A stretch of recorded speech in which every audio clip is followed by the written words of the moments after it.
Salut les amis, c'est Isa, j'espère que vous allez bien. Alors aujourd'hui on va aller voir désespoir, oh désespoir, que faire?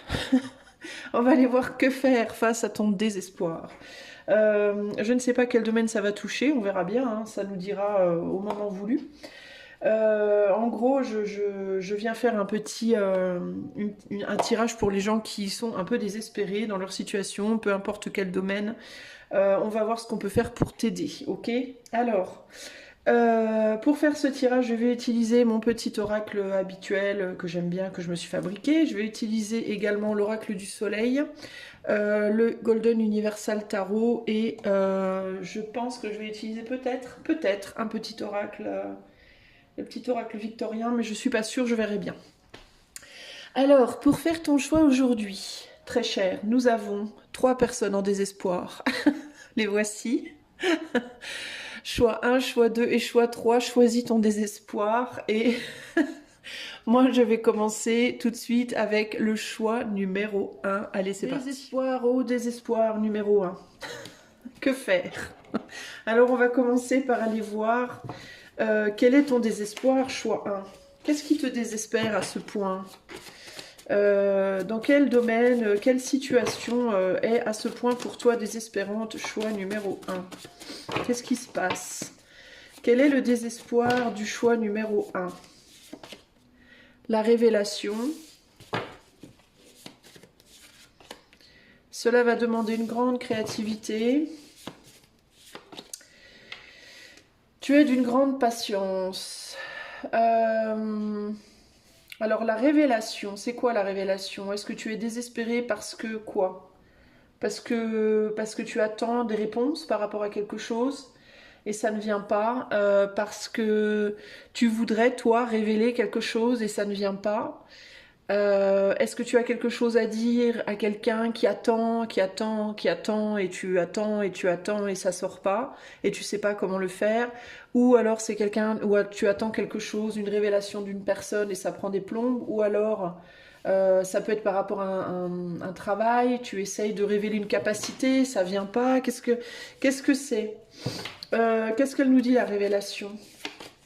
Amour profond et véritable, donc ça peut être par rapport à l'amour que tu ressens pour quelqu'un, ou alors ça peut être par rapport à l'amour que tu ressens pour un métier, pour un projet, pour un ami, pour quelqu'un de ta famille, pour je sais pas, ça peut être un projet, ça peut être une personne. Euh, Est-ce que tu n'arrives pas aussi peut-être à mettre en place quelque chose sur le plan d'un travail que tu aimes, un travail que tu aimes, mais tu n'arrives pas à créer quelque chose de potable, en tout cas d'après toi? Ici on a peur du concret.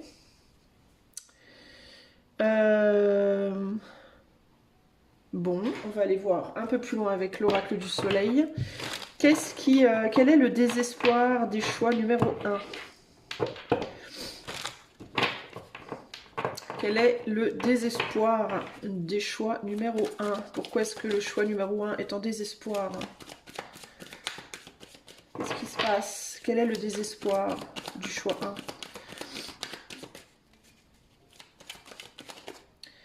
Alors, on a la résistance.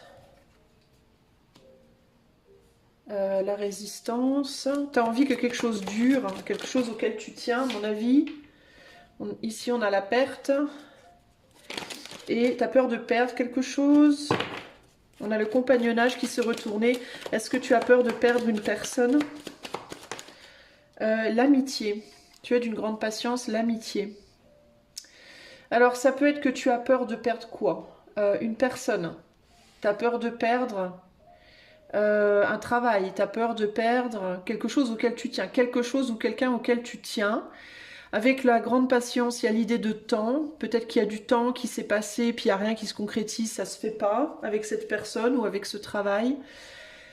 Cela va demander une grande créativité. On a la perte, donc ça te demande une créativité que tu n'as pas. Peut-être le fait de conserver cette personne ou ce travail. Alors quel genre de créativité on parle ici? On est sur la convoitise. Ah, alors de créer, ben la convoitise, de créer, c'est-à-dire de faire en sorte d'être peut-être pour cette personne quelqu'un d'aussi précieux que cette personne est pour toi, par exemple. Ça peut être aussi que tu aimes un travail, une activité et que tu voudrais peut-être garder des clients, garder ou attirer des clients, mais que tu voudrais peut-être qu'on te voit comme étant aussi merveilleux que l'amour que toi tu mets dans ce que tu fais, par exemple, ou merveilleuse, peu importe. Donc t'aimerais une forme de réciprocité en fait ici. Il y a une envie d'avoir une forme de réciprocité dans la situation. Mais ça prend du temps et t'arrives pas à créer quelque chose. On a l'entreprise ici, donc ça peut concerner un travail, ok? Ça peut concerner un job. Euh, ou une passion. Euh, et ouais, je ressens une perte d'intérêt ici.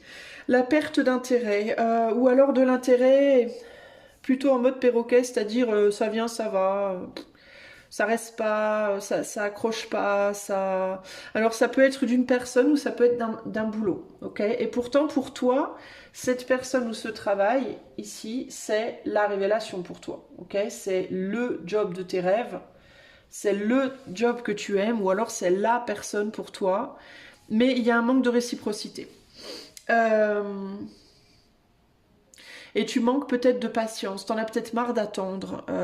Et les autres peut-être n'ont pas de patience aussi, hein. Il peut y avoir ce côté-là. Alors est-ce qu'on a ici la peur du concret? Donc est-ce que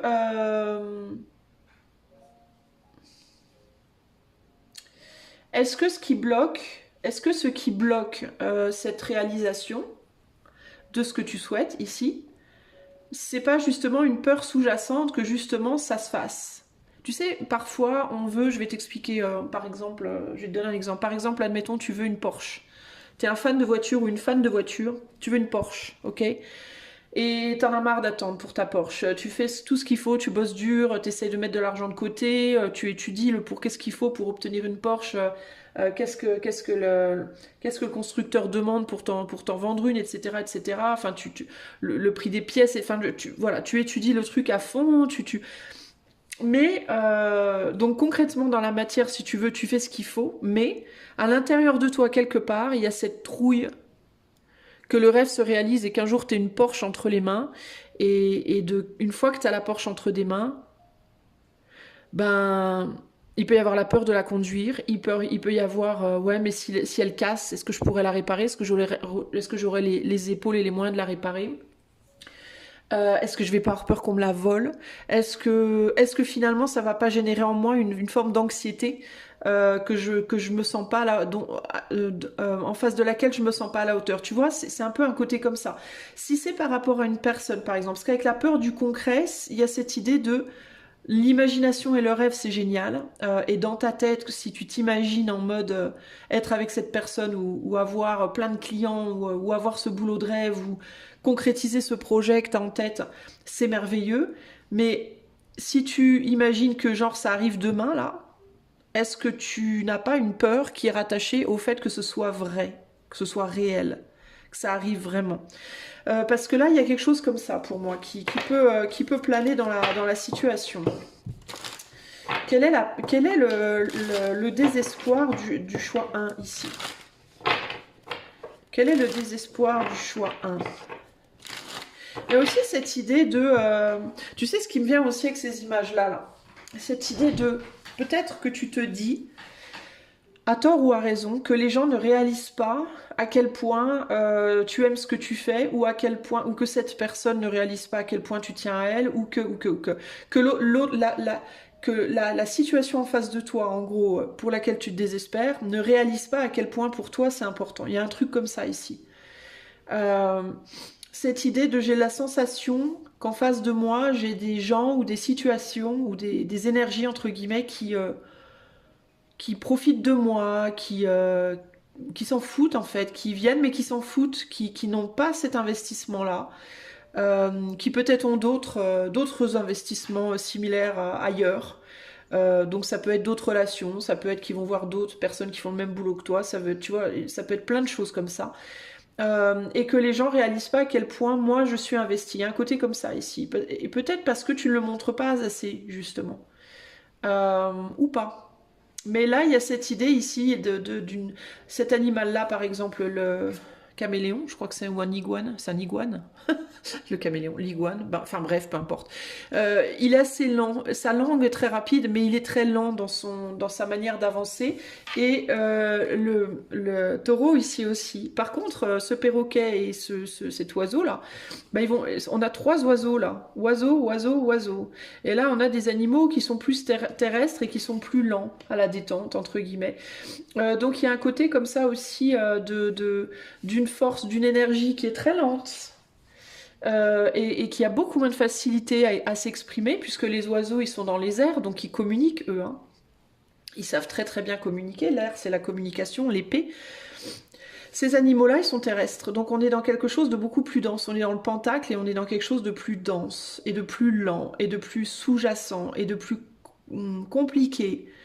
L'effort est beaucoup plus complexe pour s'exprimer ici, alors que là, il est très très fluide. Donc il y a une idée de... est-ce que tu as la sensation qu'on ne comprend pas, que les gens en face de toi, ou que les énergies sur lesquelles tu te désespères en tout cas, ne comprennent pas, ne voient pas, ne réalisent pas à quel point tu fais des efforts en fait. Hein, il y a cette idée de mais je fais énormément d'efforts en fait, mais j'y arrive pas et on m'entend pas et on me demande de faire des choses avec la créativité, cela va demander une grande créativité. Ça peut être, on me demande aussi de faire des choses que je peux pas faire, d'être ce que je ne suis pas. Peut-être que les oiseaux demandent là au taureau d'être un oiseau, mais il peut pas, hein, vous voyez, ou l'inverse d'ailleurs. Hein.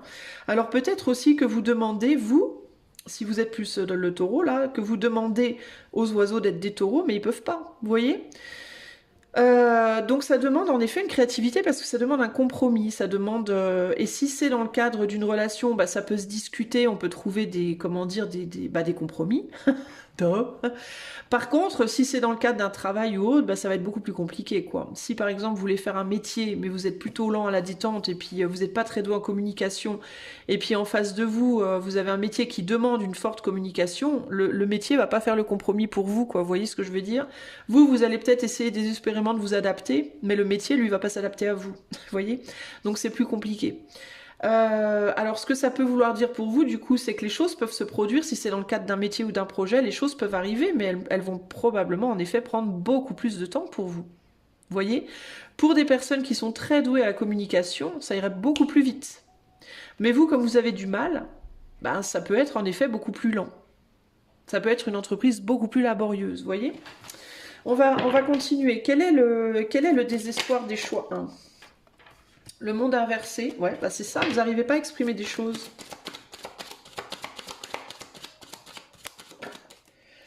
On a le soleil. Vous essayez de suivre, j'entends vous essayez de suivre un mouvement ou des gens ou une personne ou un mouvement qui n'est pas... qui est trop difficile à suivre pour vous. Il y a quelque chose comme ça ici. Et là, on a le 4 d'épée. Donc ça, il peut s'agir véritablement d'une séparation, il peut s'agir d'une relation. Vous essayez de suivre une personne qui va trop vite pour vous, qui est trop clac-clac, qui est trop réactive pour vous, puis qui est trop changeante, j'entends aussi pour vous. Ça peut être quelqu'un qui peut-être est venu vers vous, et puis cette personne, elle peut changer d'avis un peu souvent, comme de chemise, ou se renouveler très vite, ou perdre patience aussi très vite. C'est quelqu'un qui peut être très créatif et très impatient. Et vous, au contraire, vous êtes très patient, vous êtes très long terme, vous êtes très laborieux, laborieuse. Et cette personne, elle bouge comme un oiseau, en fait. Elle va, elle vient à gauche, à droite, et vous êtes là en mode, vous traînez en mode, putain, mais moi, j'arrive pas à suivre. Et je voudrais exprimer des choses. Je sais que t'attends de moi peut-être des choses, mais j'arrive pas à les exprimer aussi vite que toi. Et toi, t'es du tac au tac. Dès que tu ressens un truc, allez, boum, ça sort. Moi, je galère. Je ressens un truc, il me faut 6 mois pour arriver à verbaliser. Vous voyez, il peut y avoir un côté comme ça, là.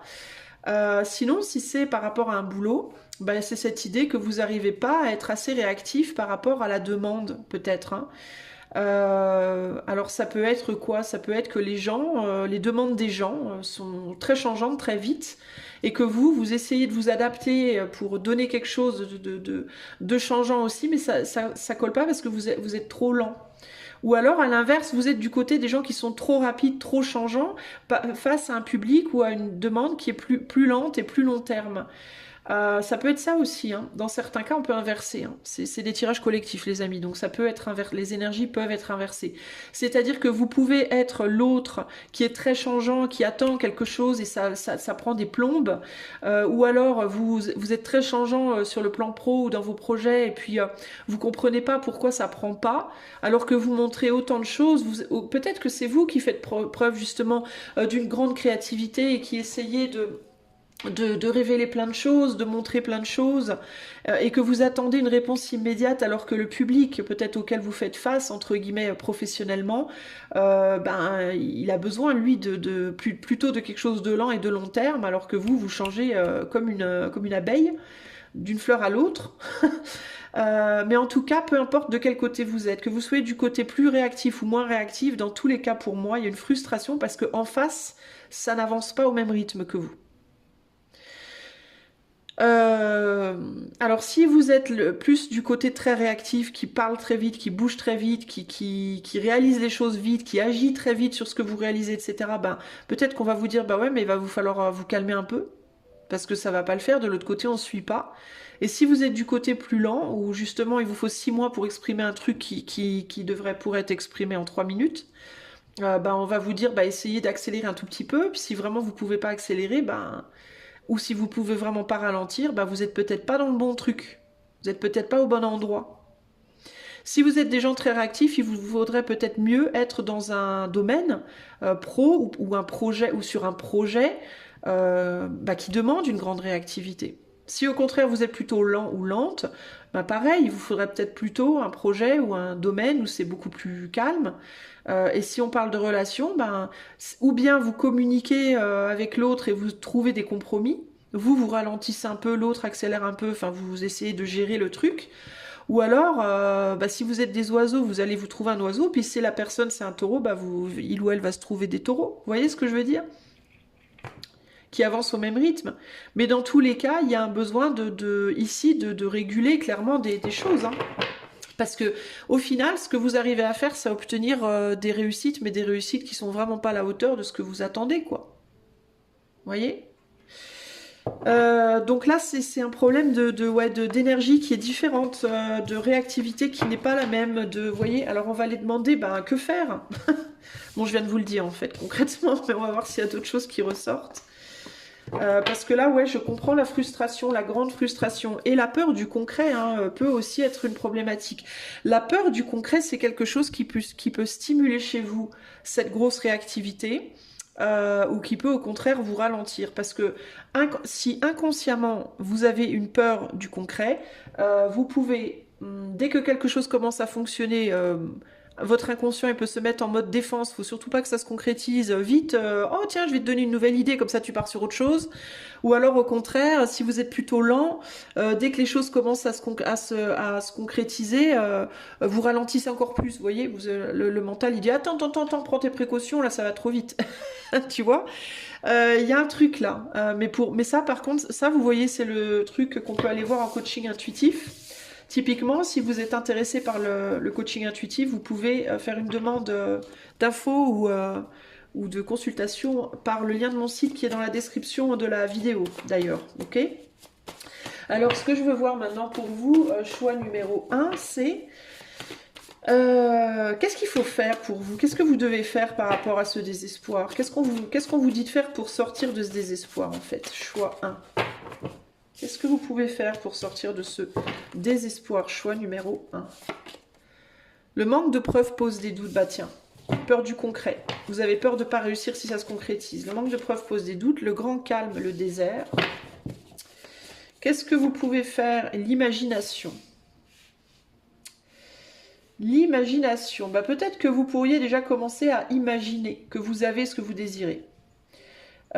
Et réfléchir aux choses qui... alors du coup, rendre conscient quelque chose qui est inconscient, potentiellement chez vous. C'est-à-dire, vous imaginez que vous avez déjà cette personne, que vous êtes déjà avec cette personne, que vous avez déjà ce succès au travail, que votre projet est déjà un succès. Peu importe en fait la raison qui crée cette situation pour vous, ok? Imaginez qu'elle est déjà réalisée. Et imaginez-vous tous les côtés de la pièce. Donc je suis avec cette personne, ok, ça a fonctionné, donc je suis avec cette personne, on est ensemble, on est voilà, on est engagés ensemble, engagés, pas nécessairement mariés, mais vous voyez ce que je veux dire. Comment ça se passerait entre nous? Comment Bon alors l'autre, alors moi je suis du type, je vous donne un exemple, hein, ok? Moi je suis du genre, je sais pas moi. À vouloir rester à la maison, à rien faire toute la journée, pas rien faire, mais voilà, moi je suis genre très casanière, très casanier, l'autre est du genre très libre, très machin. Comment ça se passerait au jour le jour? J'aurais envie de faire des trucs avec ma personne, j'aurais envie de faire un repas le midi, machin, et l'autre il me dirait, bah moi attends, j'ai un rendez-vous à tel endroit, ou je vais voir un pote ou une pote, ou machin, comment je le prendrais, comment on pourrait régler le truc, voilà, mettez-vous dans la circonstance, mais pas la circonstance idéalisée, mais la circonstance réelle, c'est-à-dire la circonstance en fonction de ce que vous connaissez de cette personne. Si vous savez pertinemment que cette personne, par exemple, c'est quelqu'un de très libre, qui veut être indépendant, qui veut pas se marier, qui veut pas vivre avec vous, qui veut pas, voilà, tout ça, ok? Donc vous réussissez à vous mettre en couple avec cette personne, mais pour autant vous n'allez pas changer cette personne. Parce que si vous changez cette personne, vous n'êtes pas amoureux de la personne, vous êtes amoureux d'un idéal que vous projetez sur la personne, donc ça va pas, ok? Donc vous n'allez pas changer cette personne, vous allez quand même réussir à vous mettre en couple avec, et du coup, vous êtes en couple avec quelqu'un qui est radicalement opposé à vous. Alors imaginez-vous en toute sincérité cette situation. Moi je veux être les dimanches et les samedis et dimanches à la maison, l'autre veut être les samedis et dimanches dehors à faire des trucs. Comment on fait? Comment ça va vous mettre vous intérieurement? Comment vous allez gérer le truc? Comment vous pensez que l'autre va gérer le truc et comment vous allez gérer les trucs? Vous voyez, c'est un exemple. Mais vous pouvez inverser, vous pouvez faire ça avec un boulot. Imaginez-vous que demain, vous avez 40 clients par jour qui vous demandent exactement les choses, qui vous demandent je sais pas moi, ce que vous faites. Vous fabriquez des lutins, qui vous demandent 70 lutins. Après, il y en a une entreprise qui vient vous en demander 700. Après, est-ce que vous allez être capable comme ça de produire 700 lutins? Boum, boum. 40 lutins, 20 lutins, 30 lutins par jour.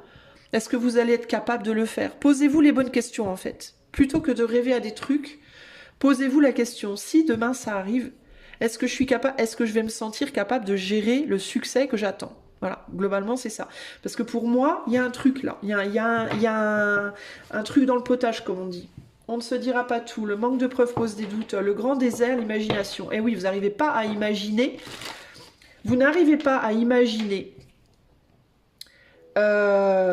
la réalité pour moi. C'est pas que vous n'arrivez pas à vous imaginer dans la situation, c'est que pour moi, vous n'arrivez pas à imaginer la réalité de la situation. C'est-à-dire que vous êtes peut-être dans une forme de fantaisie. Vous imaginez les choses, mais à votre sauce, à vous. Vous voyez ce que je veux dire? Le cas typique, on va revenir à la nana ou au gars, peu importe, on s'en fout, qui aime rester tout le temps chez lui ou chez elle, et l'autre qui aime être tout le temps dehors, ok?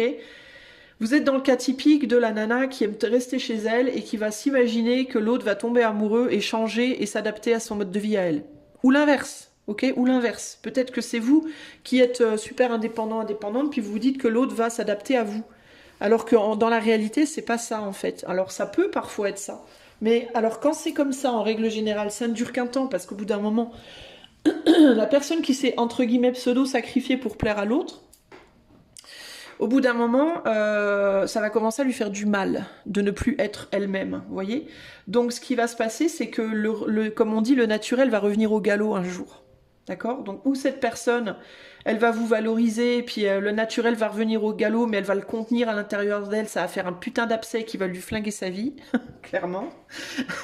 Ou alors, le naturel va revenir au galop, elle va vous le dire, elle va commencer à se recomporter dans son naturel, et vous allez lui dire que c'est ou un connard ou une connasse, parce que elle ne veut plus marcher dans votre sens. Alors que tout ce temps, cette personne, en fait, n'avait fait que juste que sacrifier son vrai côté pour essayer de coller à l'image que vous attendiez d'elle ou de lui. Vous voyez ce que je veux dire?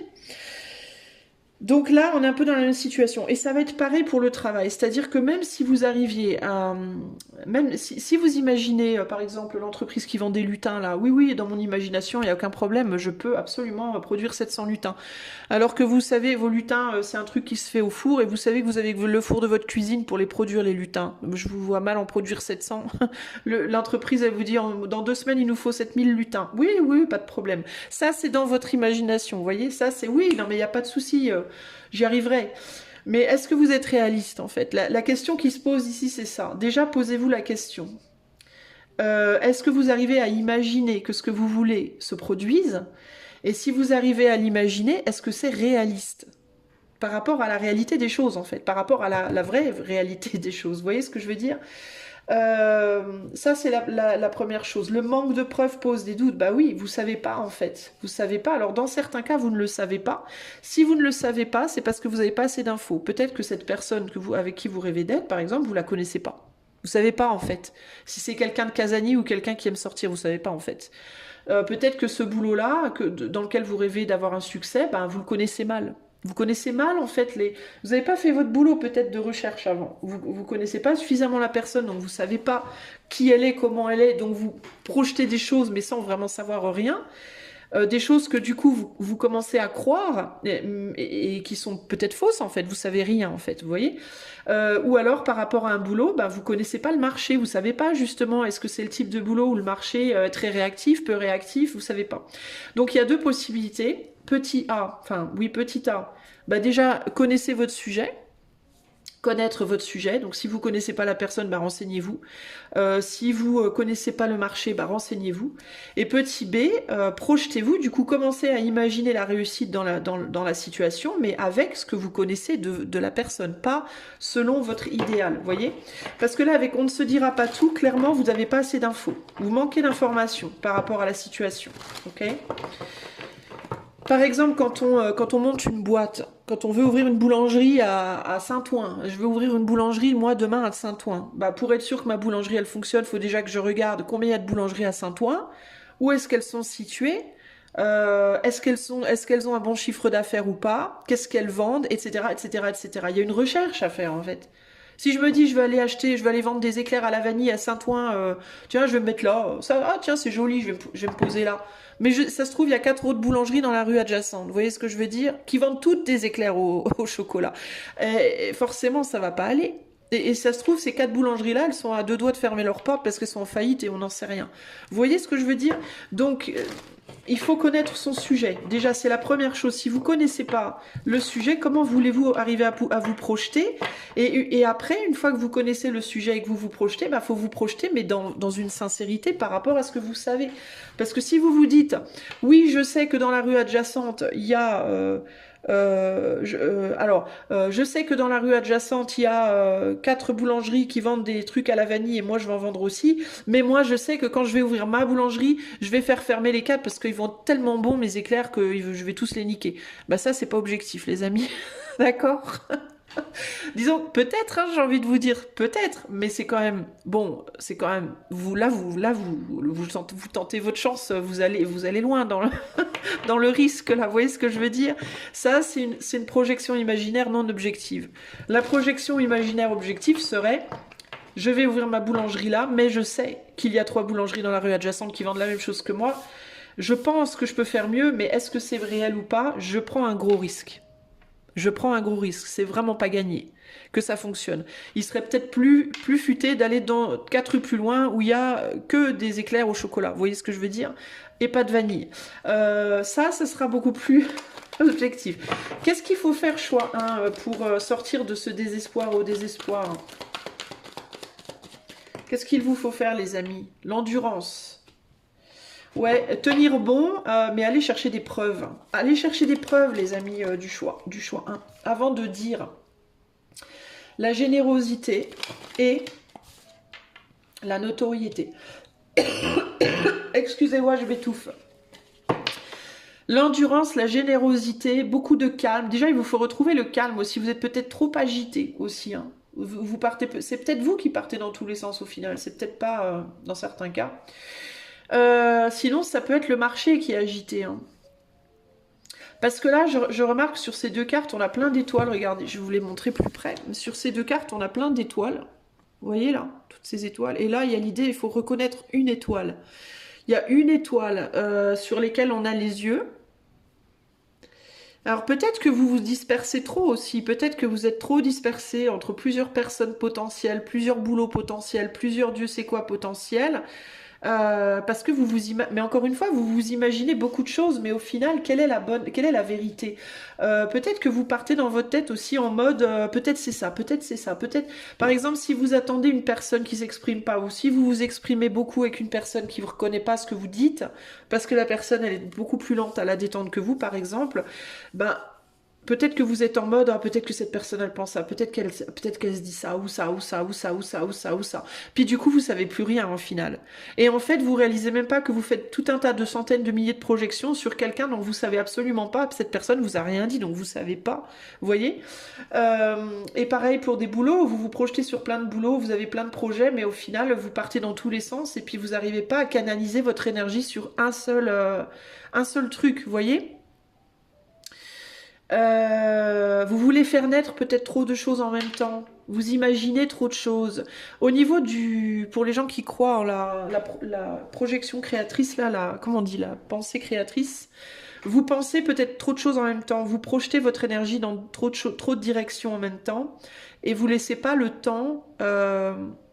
Vous laissez pas le temps à une pensée de germer en fait. Vous voyez, il y a trop de dispersion.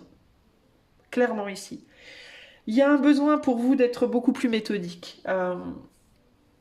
de réfléchir à ce que vous voulez, d'étudier le truc. Est-ce que ce que vous voulez, c'est vraiment pour vous? Déjà, pour commencer. Parce qu'on veut des fois des choses qui sont absolument pas pour nous. C'est pas qu'elles sont pas pour nous parce que Dieu veut pas nous les donner. C'est pas ça. Hein. C'est qu'elles sont pas forcément pour nous parce que tout simplement, elles sont pas forcément adaptées à la personne que l'on est. Hein, le cas de la nana qui est casanière avec le gars qui est jamais là, par exemple, vous voyez ou alors dans le cas de la nana casanière qui a une grande capacité d'adaptation, ça peut le faire, mais dans le cas de la nana casanière qui en plus n'a aucune capacité d'adaptation, c'est mort d'avance, c'est même pas la peine d'y aller, ça va foirer. Et ben c'est exactement ça l'idée, c'est que il vous faut déjà réfléchir, qu'est-ce que vous voulez, et ce que vous voulez, est-ce que c'est vraiment pour vous en fait, si vous l'aviez demain là, est-ce que ce serait vraiment pour vous, mais de manière objective? Ça veut dire quoi, savoir si c'est pour vous? Ça veut dire qu'il vous faut d'abord connaître votre sujet. Donc vous savez que vous voulez par exemple Mathieu. Voilà, vous voulez Mathieu et personne d'autre. Bon, première chose à faire, connaître Mathieu. Si vous ne connaissez pas Mathieu, jamais vous pourrez savoir si Mathieu est pour vous. Le connaître, ça veut pas dire coucher avec seulement, ça veut dire parler avec lui, questionner, savoir qui il est, comment il fonctionne, qu'est-ce qu'il aime pas, comment il a envie de vivre, c'est quoi ses rêves, etc., etc. Est-ce que ça peut coller avec votre vision de la vie? Oui ou non? Ne pas faire la différence entre votre vision de la vie et ce que vous imaginez par rapport à Mathieu, parce que c'est pas la même chose non plus. Si vous vous dites oui, mais pour Mathieu, je pourrais aimer voyager, oui, mais pour Mathieu, je pourrais aimer le baseball, oui, ça le fait pas. Ce qu'il vous faut savoir, c'est qui vous êtes vous, qui est Mathieu, est-ce que les deux collent? Voilà. Petit B, est-ce que vous êtes du genre rapide ou pas? Est-ce que Mathieu, il est du genre rapide ou pas dans son évolution? Oui ou non? Petit C, si vous, admettons que tout colle, est-ce que vous pouvez vous projeter avec lui? Est-ce que, une fois que vous êtes avec Mathieu, vous avez réalisé que tout collait, vous êtes avec Mathieu, est-ce que dans votre imaginaire, par rapport à ce que vous savez de lui, ce que vous savez de vous, en toute sincérité et en toute indépendance, est-ce que vous pensez que ça peut le faire, quoi, qu'il y a moyen que ça... Est-ce que ça résonne quand vous essayez d'imaginer la situation? Et ensuite, vous passez à l'action. Et une fois que vous passez à l'action uniquement sur Mathieu, pas les autres. Parce que si vous commencez à passer à l'action, puis dans le même temps, vous vous intéressez à Jean-Pierre, bah ça va pas le faire. Hein. Ça va pas aller. Ça va pas aller du tout. Vous voyez ce que je veux dire? Donc vous, le besoin ici, pour moi, hein, de ce que je ressens pour vous, choix, c'est être méthodique, être vraiment dans l'analyse, être sincère avec vous-même, avec l'autre, ne pas partir dans des fantasmes, chercher la vérité, et une fois que vous avez cette vérité, vous projetez sur cette vérité, mais en sincérité, vraiment avec beaucoup de sincérité, et ensuite nourrir ce rêve, si c'est vraiment ce que vous voulez, si vous réalisez que oui, ça colle, nourrir ce truc et que ça, en fait, rien d'autre, parce que si vous nourrissez ça, plus ça, plus ça, plus ça, bah oui, ça va prendre des plombes en effet, et vous allez avoir du mal à sortir de ce désespoir. Ok? Donc pour moi, vraiment, il y a un besoin de méthode. Alors, pour choix 1, comment sortir de ce désespoir pour le choix numéro 1? Attendez, j'ai une petite carte qui est tombée là. J'arrive pas à la choper. Allez, hop là. Alors, voilà. Alors, choix numéro 1. Comment choix numéro 1 peut sortir de ce désespoir? Arrêtez de vous battre. Ben oui, c'est ça. Arrêtez de vous battre avec des choses auxquelles vous vous accrochez et dont vous n'êtes même pas sûr à la base. C'est clair ici. Hein. Arrêtez de vous battre avec vous-même, j'entends aussi. Parce que vous vous bagarrez peut-être beaucoup, beaucoup avec vous-même. Vous êtes peut-être blindé de doutes aussi, et de peur, et de tout un tas de trucs là. Mais qui sont peut-être même pas fondés, parce qu'encore une fois, vous êtes peut-être même pas sûr que ce qui vous fait peur est réel, en fait. Vous voyez? C'est-à-dire que vous allez vous imaginer un truc sur la chose, et puis après, vous allez tellement l'imaginer que vous allez penser que c'est réel, et puis vous allez vous battre avec un truc que vous pensez être réel, mais vous savez même pas vous savez même pas si c'est vrai ou pas. Donc c'est un truc de fou. Comment sortir de ce désespoir? 4 de bâton. 4 de bâton, donc il y a l'idée de revenir en soi, de se recentrer, d'être méthodique. Bah, tout ce que je viens de vous expliquer, que je ne vais pas vous réexpliquer une deuxième fois. Et une fois que c'est fait, ben, passez à l'action. Passez à l'action pour donner naissance à votre projet, mais concentrez-vous uniquement là-dessus et sur rien d'autre. Voilà, c'est vraiment ça l'idée. Hein. Laissez tout le reste derrière. Il y a une idée de savoir faire des sacrifices, du coup, aussi, là. Vous avez un gros besoin d'information. Pour moi, il y a un gros, gros besoin d'information. Je pense que par rapport à ce que vous voulez véritablement, vous manquez d'infos. Vous manquez d'infos et de réalisme et d'objectivisme. Et il vous faut véritablement... voilà, il vous faut aller chercher la vérité des choses. Une fois que vous avez la vérité, être objectif, objective, sortir des fantasmes, sortir des projections. Peser les pour et les contre. Et une fois que vous avez, comment dire, filtré tout ça, et que vous avez un résultat concret, si le résultat n'est pas positif, vous lâchez l'affaire, vous partez sur autre chose. Si le résultat est positif, vous vous concentrez là-dessus. Vous commencez à vous activer dans cette direction et vous n'allez que dans cette direction. Vous lâchez le reste. Jusqu'à ce que cette direction-là, jusqu'à ce que ce projet-là, ce couple, ce job, ce Dieu sait quoi, soit venu au monde et soit devenu une réalité qu'il vous faudra du coup nourrir et maintenir, mais qui vous donnera peut-être du coup après du temps pour un autre projet, une autre chose, ok?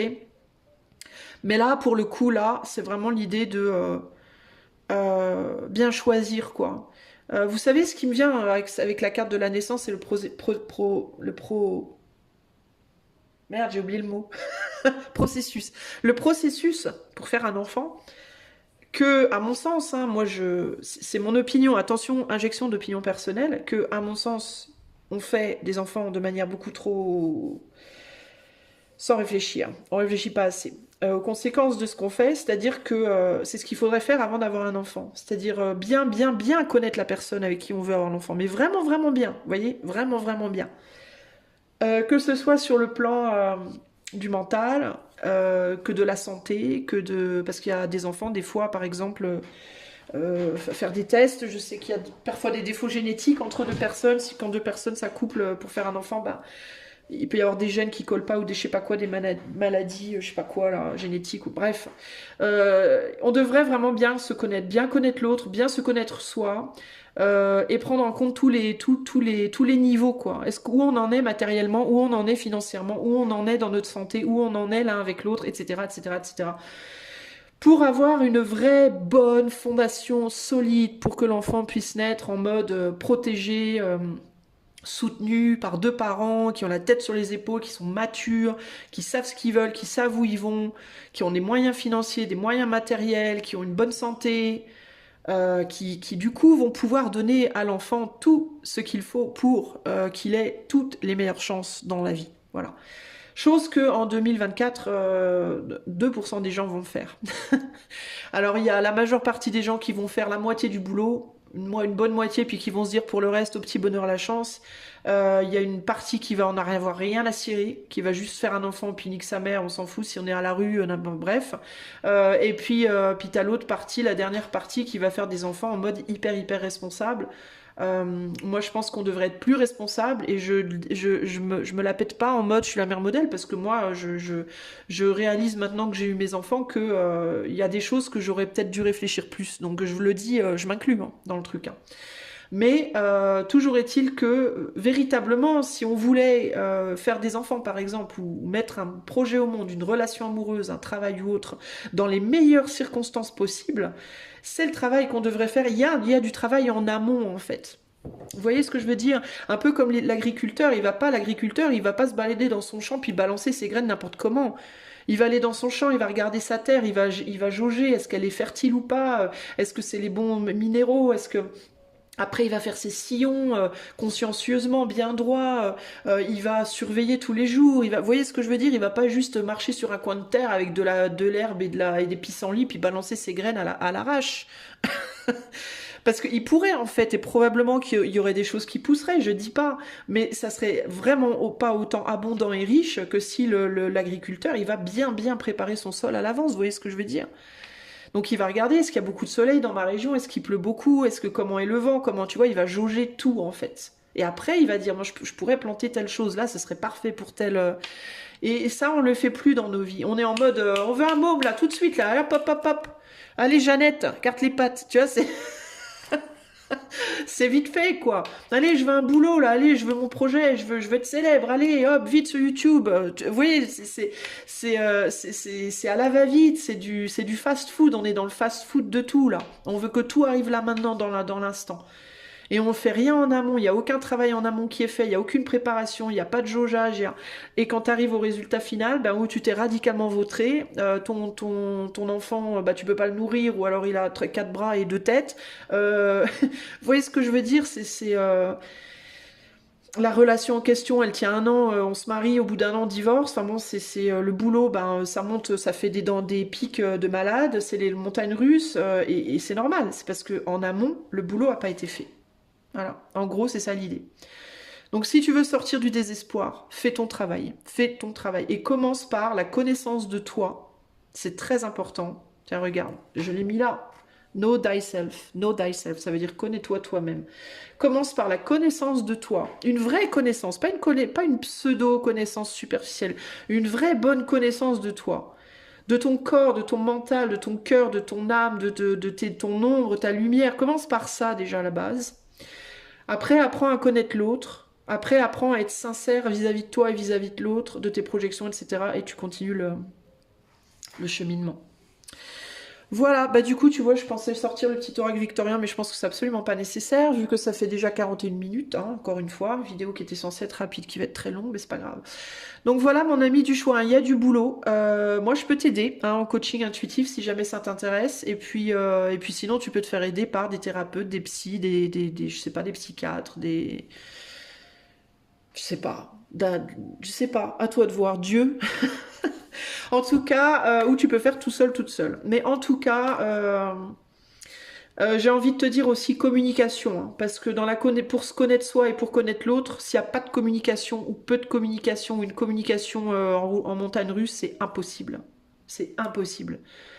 La communication, c'est primordial, non seulement avec soi-même, mais aussi avec les autres. Donc s'il y a une communication qui à la base est défaillante, c'est râpé.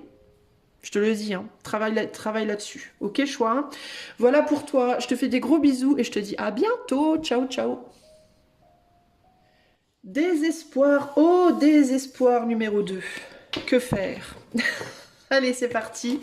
On va aller voir tout de suite. Mais quel est ce désespoir? Choix 2. Mais qu'est-ce qui t'assaille? Quel est ce désespoir qui m'assaille? Peut-être que tu devrais faire du théâtre, choix 2. Ça te ferait peut-être du bien. Alors, choix 2, quel est ton désespoir? Quel est ce désespoir? Nous avons chaque chose à sa place. On n'a rien sans rien. Et nous avons, pour le choix 2, quel est le désespoir? La situation tierce. Est-ce qu'il y a trop de choses? Choix 2, est-ce qu'il y a trop de choses? Trop de personnes, trop de choses. dans ta tête, amour profond et véritable. Alors ça, c'est très intéressant. Si tu as hésité entre le choix 1 et le choix 2, je t'invite à aller voir le choix 1 aussi. Ok? Mais on a cette carte-là qui est similaire. Qui est similaire au choix 1. Alors, chaque chose à sa place, on n'a rien sans rien, situation tierce. Est-ce que tu cours trop de lapins en même temps? Est-ce que tu as trop de personnes en tête, si c'est sentimental ou relationnel? Si c'est pro ou activité, est-ce que tu fais trop de choses à la fois? Est-ce que tu te laisses distraire aussi, j'entends? Est-ce que tu te laisses trop distraire? Est-ce est-ce que tu as tendance à être concentré sur un truc, puis une fois que tu es bien concentré quelque part, le premier truc qui arrive dans ta ligne de mire vient te distraire, et tu te dis, oh mais ouais c'est bien ça aussi, et tu t'en vas, et le truc est en plan. Remplan-plan. Le truc est en plan, et tu oublies, ou tu oublies, ou tu te désinvestis. Tu vois, tu te désinvestis du truc. Tu as tendance à être distraite par des choses qui viennent, par des étoiles qui viennent comme ça, une étoile qui brille. Oh, j'y vais. Oui, mais t'étais là. Oui, mais attends, je reviens, attends. T'es plus là. Alors, c'est quoi l'idée? Est-ce que tu aimes trop de choses, toi, avec amour profond et véritable, ou est-ce qu'au contraire, tu n'aimes pas assez? L'amour profond et véritable, pour toi, ça pourrait être le nerf de la guerre, j'ai envie de te dire. Ça pourrait être justement là où il y a un problème. Est-ce que tu as tendance à beaucoup apprécier des choses? Est-ce que tu as tendance à être dans des amours, et je te parle autant dans tes relations que dans le reste de ta vie, dans tout domaine, toute façon, toute manière d'aimer? Des amours qui ne sont pas suffisamment profonds et véritables, justement. On va aller voir. Où est le grand désespoir de choix 2? Quel est le désespoir, oh désespoir du choix numéro 2? Au secours, j'entends, au secours. Est-ce que tu as besoin d'aide, choix 2? Est-ce que tu as besoin qu'on vienne t'aider? Est-ce que tu es perdu? Alors, chaque chose à sa place, on a l'impulsivité, bah tiens. Bon, toi, je t'aime bien, hein, vraiment, ton petit morceau de... Tiens, regarde, hop. Non, ça c'est le pigeon, c'est pas la chouette. Alors, quel est le désespoir au désespoir du choix 2? Dans quel sens? Ah, manque d'endurance. Tu manques d'endurance. Eh, c'est exactement ça. C'est exactement ça. Désespoir au désespoir du choix 2. Et nous avons la protection. Ah, bon, ça va piquer. Ok? Mais je vais te le dire. Les gens se protègent de toi. Parce que les gens voient que tu n'es pas assez endurant ou endurante dans ta manière d'être. La vision, ouais. Il y a un manque de constance chez toi qui fait que on te fuit. Et c'est pas parce qu'on t'aime pas, hein, pour moi. C'est parce que vraiment, il y a un manque d'endurance, il y a un manque de long terme, il y a un manque d'investissement sur le long terme. Tu es comme une petite allumette. Tu craques, tu brûles très très fort et après tu t'en vas.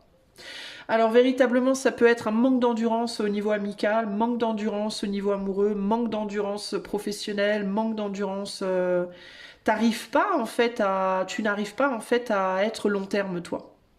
Toi, tu es une personne court terme, véritablement. Tu es beaucoup trop dispersé, tu es partout à la fois. Alors, est-ce que l'amour profond est véritable? Est-ce que c'est parce que tu sais pas aller dans la profondeur? Ou est-ce qu'au contraire, tu es trop dans la profondeur?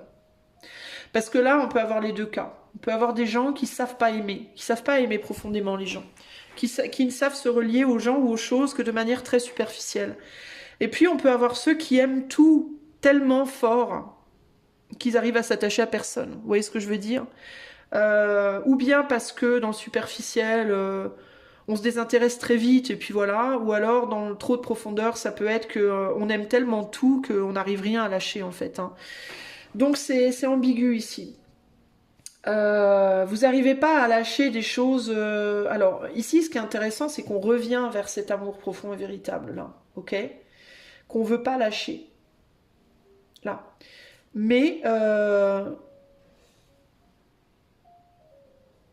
vous voulez toujours vous disperser. Ouais, c'est ça avec la vision. Vous voyez d'autres choses qui vous... Donc vous faites le yo-yo, en fait. Vous faites le yo-yo, vous voulez pas lâcher quelque chose que vous aimez profondément et véritablement, mais vous voyez d'autres choses plus intéressantes qui vous disent, oui, mais c'est ça qui vous égare. de là où de ce sur quoi vous devriez endurer en fait. Donc c'est pas que vous êtes que vous êtes, enfin, un petit peu, parce que vous vous laissez distraire tout le temps. Vous allez toujours voir, vous allez toujours voir ce qui se passe chez les autres en fait, ou ce qui se passe ailleurs. Il y a des choses qui vous intéressent beaucoup, et vous n'arrivez pas à vous focaliser juste sur ce que vous aimez vraiment. Se battre à armes égales, me reconnaîtras-tu? Tu m'as déjà rejeté. Vous rejetez des personnes ou des situations ou des activités que vous aimez profondément parce que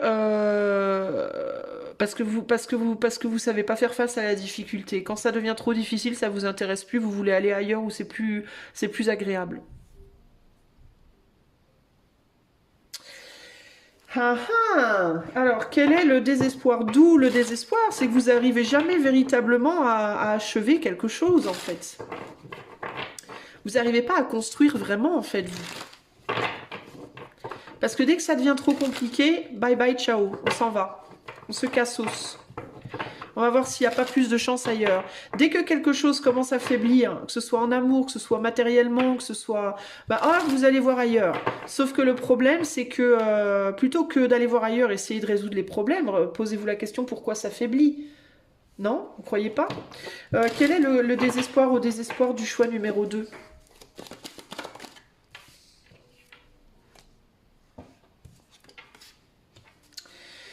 Pourquoi? Quel est le désespoir du choix 2?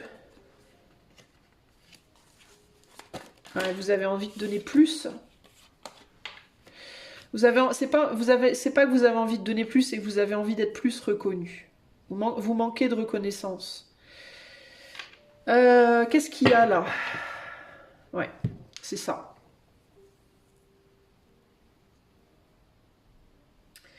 Les choses que vous vous désengagez des choses que vous aimez vraiment. Ou qui vous aiment vraiment. Parce que vous pensez que c'est trop superficiel. Que c'est trop... parce qu'on vous reconnaît pas suffisamment, vous vous sentez pas assez aimé en fait, j'ai l'impression. Donc vous essayez d'aller trouver mieux. Vous avez l'impression d'être exclu, j'ai l'impression que vous vous sentez exclu. D'une certaine manière. Alors il y a l'idée aussi que quand les choses... C'est bizarre, parce que j'ai l'impression aussi que quand les choses vont à peu près bien, ça peut être quand les choses... Non, mais en fait c'est pas ça. Mais en fait, c'est pas ça. C'est pas quand les choses vont mal que vous vous barrez. C'est quand les choses vont bien que vous vous barrez. C'est quand il n'y a plus rien à réparer que vous vous barrez. Euh, Vous quittez les gens qui vous aiment et les situations qui vous aiment, elles vous intéressent plus. Parce qu'il n'y a plus rien à guérir. Vous voulez aller dans des situations où il y a des choses à guérir. Pourquoi? Parce que quand les choses vont bien, vous vous sentez plus reconnu, vous avez l'impression de ne plus être utile. Oh là là, c'est encore pire que... Enfin, c'est encore pire. C'est encore plus profond que juste le fait de ne pas vouloir se confronter à la difficulté. J'ai l'impression que vous, c'est le contraire. C'est quand c'est trop facile. Ou quand vous avez l'impression qu'on n'a plus vraiment besoin de vous. Voilà. Quand vous avez l'impression qu'on n'a plus vraiment besoin de vous, vous vous détournez. Et vous allez voir ailleurs, vous allez à la recherche de quelqu'un ou de quelque chose qui va avoir besoin de votre lutte, qui va avoir besoin de votre amour, de votre cœur, de votre attention. Vous avez un sentiment, parce que vous vous sentez plus reconnu, vous avez plus le sentiment d'être... Est-ce que vous êtes des gens, choix d'eux, qui ne vous sentez aimés ou acceptés que dans une situation où vous avez l'impression qu'on a besoin de vos services d'une manière ou d'une autre? Est-ce que vous avez par exemple tendance à toujours rencontrer des gens qui sont entre guillemets cassés, qui ont besoin d'être entre guillemets réparés? Est-ce que vous avez tendance à être un infirmier, une infirmière dans vos relations? Est-ce que vous commencez des boulots, des jobs, et puis dès que vous commencez à trouver une forme de confort, une forme de stabilité, vous avez l'impression qu'il n'y a plus grand-chose à conquérir, vous allez à la recherche d'un autre boulot ou d'un autre... Vous lassez en fait. Vous ennuyez une fois que la situation est belle. Vous êtes un peu comme le chevalier solitaire, là. Je le vois un peu, lui, comme un chevalier solitaire, en mode, je suis arrivé dans un village où c'était, regardez, c'est hyper clair, en fait, hein. Je suis arrivé dans un village où les gens étaient addicts, étaient entravés.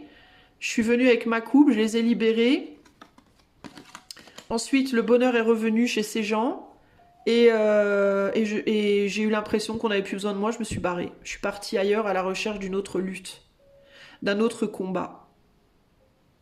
Alors, est-ce que c'est parce qu'il n'y a pas de reconnaissance, concrètement, vous n'avez pas de reconnaissance, c'est-à-dire que vous venez, vous réparer, et après on s'occupe plus de vous, on est content de vous voir arriver, puis une fois que vous avez réparé, on s'éclate entre nous et on s'en fout de vous, et du coup vous avez le sentiment que vous devez toujours aller voir ailleurs, ou est-ce que c'est parce que vous vous sentez plus impliqué dans la situation? Alors la vraie question, ça va être de savoir pourquoi. Mais là, ça demande un travail un peu plus en profondeur. Alors moi, je propose des coachings intuitifs, les amis, hein. Donc le lien de mon site, il est dans la description de la vidéo, si ça vous intéresse, qu'on aille creuser justement. Mais il y a une problématique là, hein. Il y a une problématique de... vous êtes potentiellement des enfants qui déjà à l'école aviez du mal à vous intégrer aux autres comme ça, hein. Vous avez peut-être eu, depuis toujours, depuis enfant, une difficulté à être avec les autres. Peut-être pas tous, hein, mais il y a un truc là. Vous avez l'impression de pas être... Est-ce que vous avez la sensation de pas être à votre place dans cette vie, sur cette terre? Vous êtes toujours en recherche d'une reconnaissance. Vous avez pas le sentiment que si vous vous battez pas, si vous vous battez pour personne ou pour rien, que vous valez rien en fait. Vous voyez ce que je veux dire?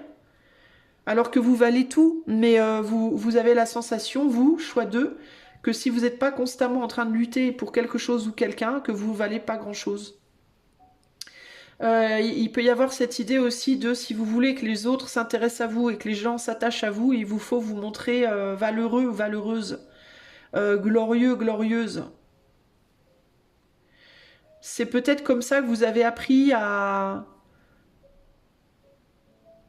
Comme si vous deviez faire des miracles. Comme si vous deviez faire des miracles. Et peut-être que dans votre famille, quand vous étiez enfant, c'est comme ça que vous avez réussi à... Vous étiez peut-être en compétition avec des frères et sœurs. Et c'était peut-être à celui qui allait faire le plus de miracles, qui allait être le plus merveilleux ou la plus merveilleuse. Et là, à ce moment-là, on avait l'attention des parents. Si on faisait pas de miracle, on n'avait pas l'attention de ses parents. Et du coup, on était laissé de côté, on avait l'impression d'être que dalle. Est-ce que vous étiez dans un setting comme ça, choix 2, un setting, une configuration comme ça, familiale? Et vous, votre problématique, c'est ça, c'est que vous voulez qu'on vous voit en fait et qu'on vous entende, qu'on vous voit. Vous cherchez une forme de reconnaissance, une forme d'approbation, voire d'admiration. Mais c'est pas parce que vous vous la pétez. Je ressens pas des égos ici, moi. Je ressens pas des égos en mode ouais, je suis trop. Mais au contraire, je sens des gens qui sont totalement, qui ont l'impression de valoir que dalle et qui ont besoin de cette admiration ou de cette valorisation pour avoir le sentiment d'avoir une place sur cette planète, d'exister, d'avoir le droit d'exister. C'est vraiment ça que je ressens, hein. Mais le problème, du coup, c'est que vous avez tendance à butiner. Ça vous mène à butiner. Et vous, c'est pas en mode Gémeaux, hein. C'est pas je butine parce que je m'amuse comme un môme. Vous, c'est je butine parce que je cherche une reconnaissance. Je cherche une approbation, une admiration qui n'est pas assez forte. Je cherche une admiration forte. Parce que à chaque fois que les choses se calment ou que les choses vont bien, et que je fais plus rien de, entre guillemets, de grand, ou de grandiose, ou d'extraordinaire, bah, j'ai l'impression de rien valoir. J'ai l'impression qu'on s'en fout de moi. C'est vraiment ce que je ressens ici, les amis.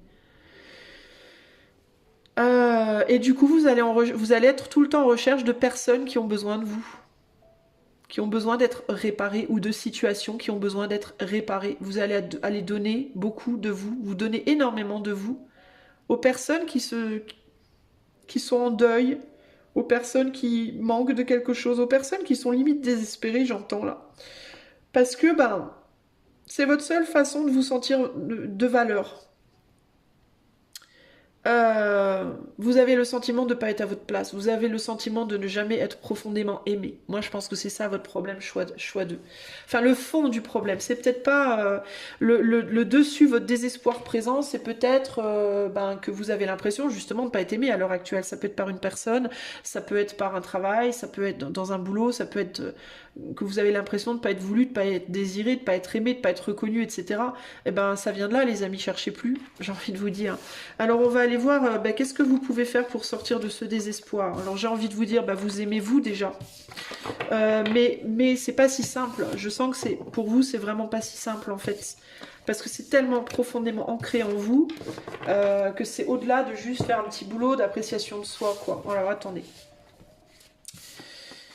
On va aller voir comment sortir du désespoir pour choix de... Comment sortir de ce désespoir, hein? Regardez la carte qui est tombée. Tu ne voudras pas de moi. Vous pensez, vous êtes tellement habitué au rejet. En fait, je pense que vous avez été beaucoup rejeté, concrètement, dans votre vie. Et je pense que vous êtes tellement habitué au rejet, que vous l'avez tellement intégré, ce rejet, que vous êtes persuadé, avant même de commencer quoi que ce soit, que ça ne marchera pas, qu'on ne voudra pas de vous, que vous ne serez pas... Parce que c'est presque, vous, c'est dans votre peau, c'est dans votre sang, le rejet coule dans votre sang. C'est moche ce que je dis, mais pour moi, vraiment, c'est ce que je ressens pour vous, les amis du choix 2. Comment sortir de ce désespoir? Valorisation de soi, c'est retourné là. Vous voyez? Vous valorisez. Alors, là, je vous entends. Ouais, elle est rigolote, Isa. Hein, ha, ha, ha, ouais. Ah, cette bonne blague. Ouais, je vous entends. Je vous comprends, les amis.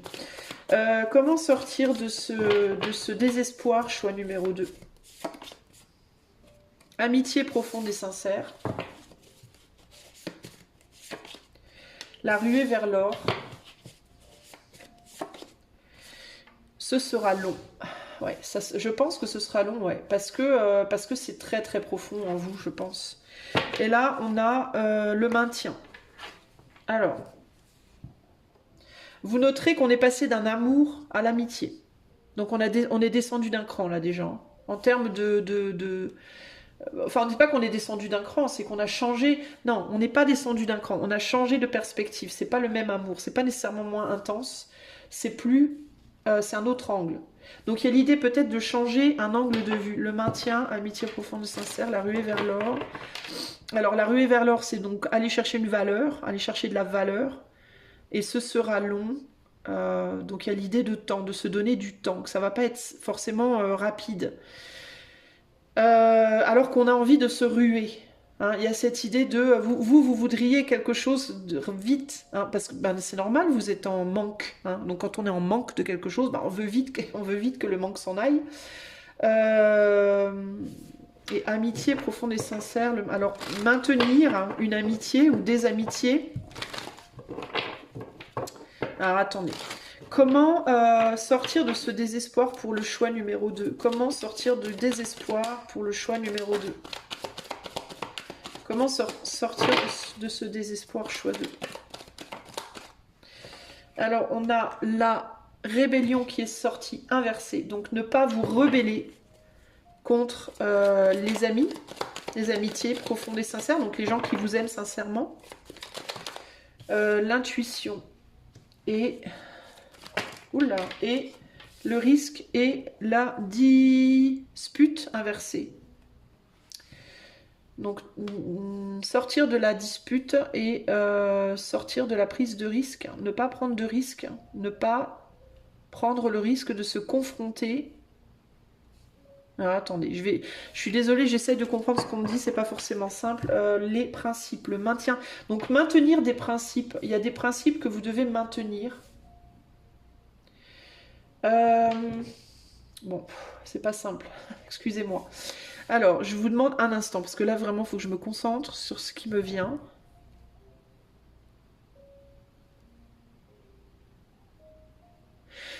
Écoutez votre intuition par rapport à ce qui, pour vous, a de la valeur. Si vous vous dites, par exemple... Alors, ce qui me vient, moi, c'est... Quand vous pensez que...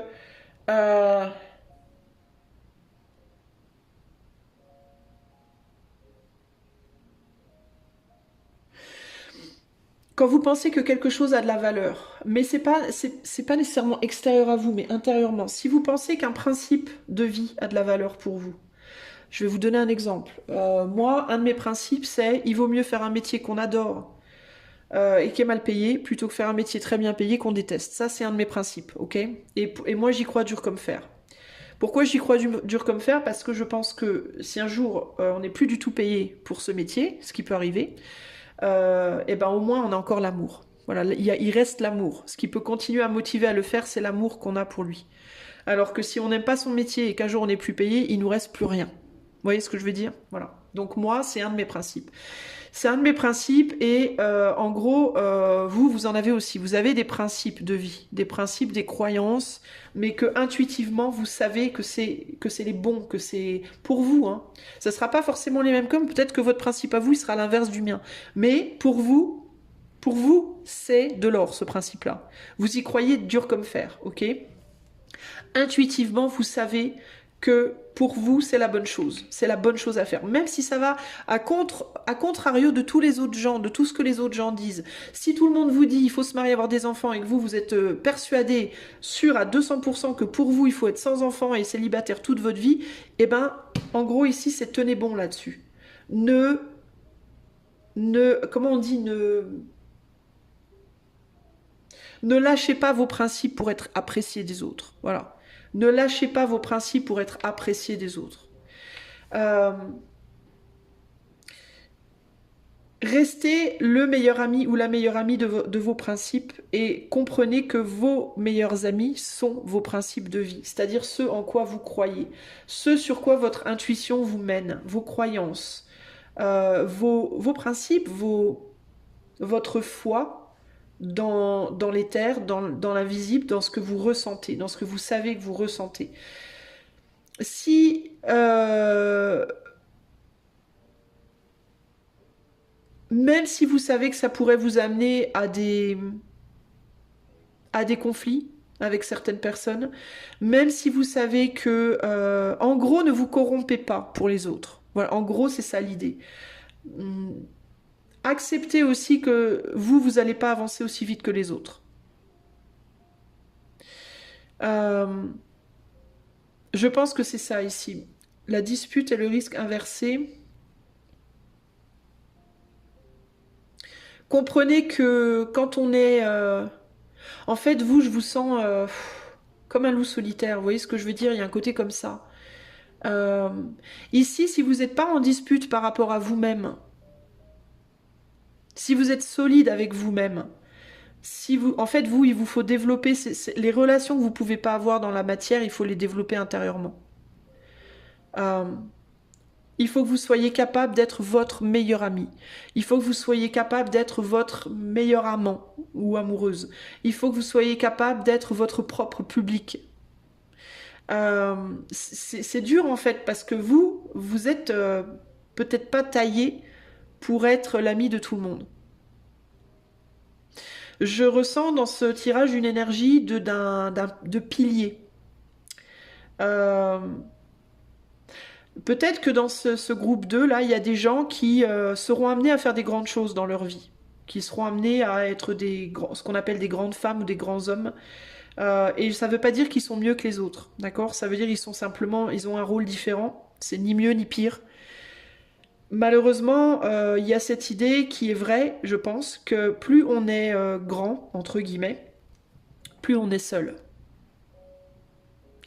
Vous, je pense que votre problématique, c'est que votre âme vous appelle à des choses plus élevées, mais vous voulez rester en bas.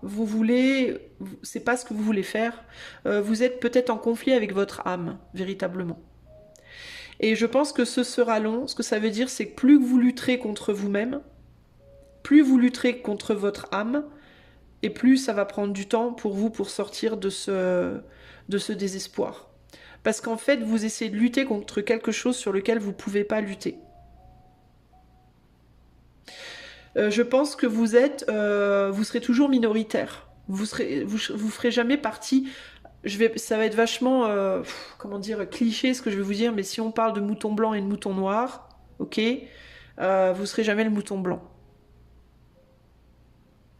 Vous serez jamais un mouton d'ailleurs, vous. Vous êtes fait pour être un leader. Enfin, je pense que vous êtes des leaders, choix 2, là, les gens du choix 2. Pour qui tout ça résonne, évidemment. Si je vous parle de trucs et vous dites, mais c'est pas du tout moi, c'est que c'est pas votre choix, les amis, cherchez pas. Mais si vous vous reconnaissez dans tout ce que je viens d'énumérer, pour moi, vous êtes pas fait pour être des suiveurs. Le problème, c'est que quand on est leader, on est tout seul. Quand on est un suiveur, on a plein de gens autour de soi. Ok, le mouton noir, il est tout seul. Donc le mouton noir, s'il veut survivre, parce que c'est vraiment lui qui est le plus en danger au final. C'est pas les moutons blancs qui sont les plus en danger. Enfin, ça dépend comment on voit les choses, mais en réalité, les moutons blancs, ils sont pas vraiment en danger. Enfin, ils sont vachement moins en danger que le mouton noir parce qu'ils sont tous ensemble. Donc ils se comprennent, ils se reconnaissent, ils s'apprécient, ils se serrent les coudes. Le mouton noir, il est tout seul, lui. Il y a pas beaucoup de moutons noirs. Et puis entre moutons noirs, il y a des égos en général. Les gens qui sont faits pour être des leaders, en général, ils ont des égos. Et un égo avec un égo, ça clash. On est vachement moins dans le serrage de coude. Donc si on n'est pas en soi déjà unis avec soi-même, c'est compliqué, quoi. Et vous, pourquoi vous galérez? Parce que vous l'êtes pas. Vous voulez pas être un mouton noir, vous voulez être un mouton blanc. Vous voulez être en même temps un mouton noir, en même temps un mouton blanc. C'est-à-dire que vous voulez vivre dans le monde des moutons blancs et vivre comme les moutons blancs, mais tout en tenant votre rôle de mouton noir. Mais ça colle pas, en fait, ça, vous y arrivez pas. C'est pas ce qu'on attend de vous. Et du coup, vous ressentez perpétuellement cette sensation de rejet. Parce que les moutons blancs, eux, ils voient bien que vous n'êtes pas comme eux. Vous voyez ce que je veux dire? Comment faire pour sortir de ce désespoir? Choix numéro 2. Comment faire pour sortir de ce désespoir? Alors, on a le 8 de coupe, on a la force et on a le... ouais, vous résistez à quelque chose. Arrêtez de résister à ce qui est pour vous. En fait, on vous tend une coupe et on voudrait que vous la preniez. Mais vous ne voulez pas la prendre. Vous luttez. Qu'est-ce que vous essayez de mettre derrière vous, là? Le changement. Le changement, voilà. Vous êtes impliqué dans quelque chose qui n'est pas pour vous, pour moi. Et les principes que vous suivez sont peut-être pas les vôtres, c'est peut-être les principes d'autres gens qui vous maintiennent en arrière parce que vous avez de l'amitié pour ces gens. Ouais. Vous suivez un chemin qui n'est pas le vôtre en fait, choix 2. Pas étonnant que vous êtes dans le désespoir. Vous prenez des principes sur vos épaules qui ne sont pas les vôtres. Vous avez adopté les principes d'au moins une autre personne autour de vous. Vous faites les choses à la sauce des gens qui vous entourent, pas à votre sauce à vous. Et du coup, vous résistez alors que vous savez très bien, votre intuition vous dit, vous savez très bien ce que vous devez faire au final. Vous avez de l'intuition. Vous savez que vous faites mal, mais vous voulez pas lâcher. Ça peut être dans certains cas par rapport à un homme dans votre vie, que ce soit romantique, que votre désespoir soit romantique ou autre. Il peut y avoir un homme dans votre vie que vous aimez très fort. Ça peut être quelqu'un qui est très gentil avec vous, qui a des principes, qui vous a donné ces principes, avec qui vous êtes peut-être engagé à un moment donné, et vous ne voulez pas y aller. Parce que peut-être un de vos principes aussi, c'est de ne pas laisser les gens seuls. Cette personne vous avez peur que cette personne peut-être soit seule.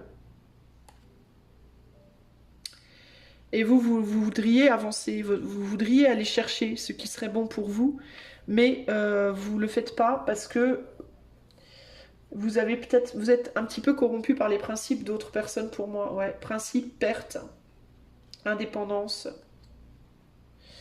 le maintien comme Azua, comment te plaire. Ouais, y a quelqu'un qui cherche à vous garder pour moi.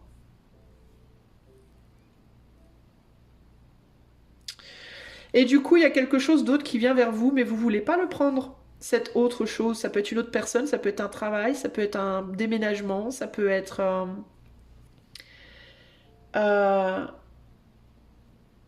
Et c'est pourtant quelque chose qui vous ressemblerait beaucoup plus, je pense.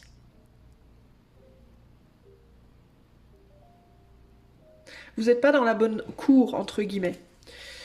C'est quoi cet as de coupe là qui se présente à vous? C'est quoi cet as de coupe qui se présente à vous, choix 2? Ça peut être une personne.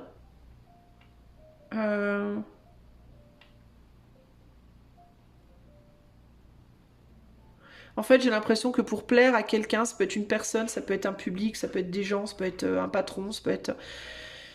Bah, vous adhérez à des choses qui sont pas vos valeurs à vous,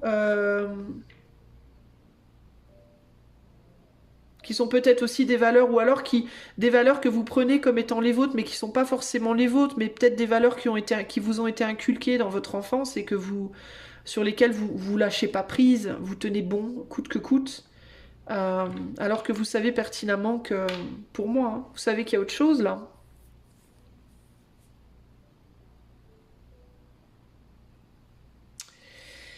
Euh... hum, hum, hum.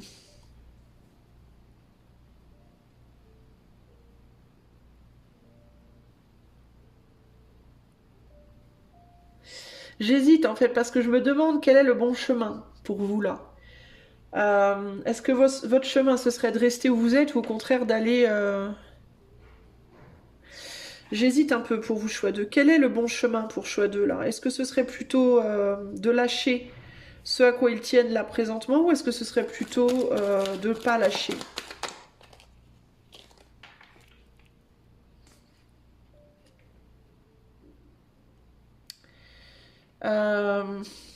Oh, c'est ambigu, il y a le manque là.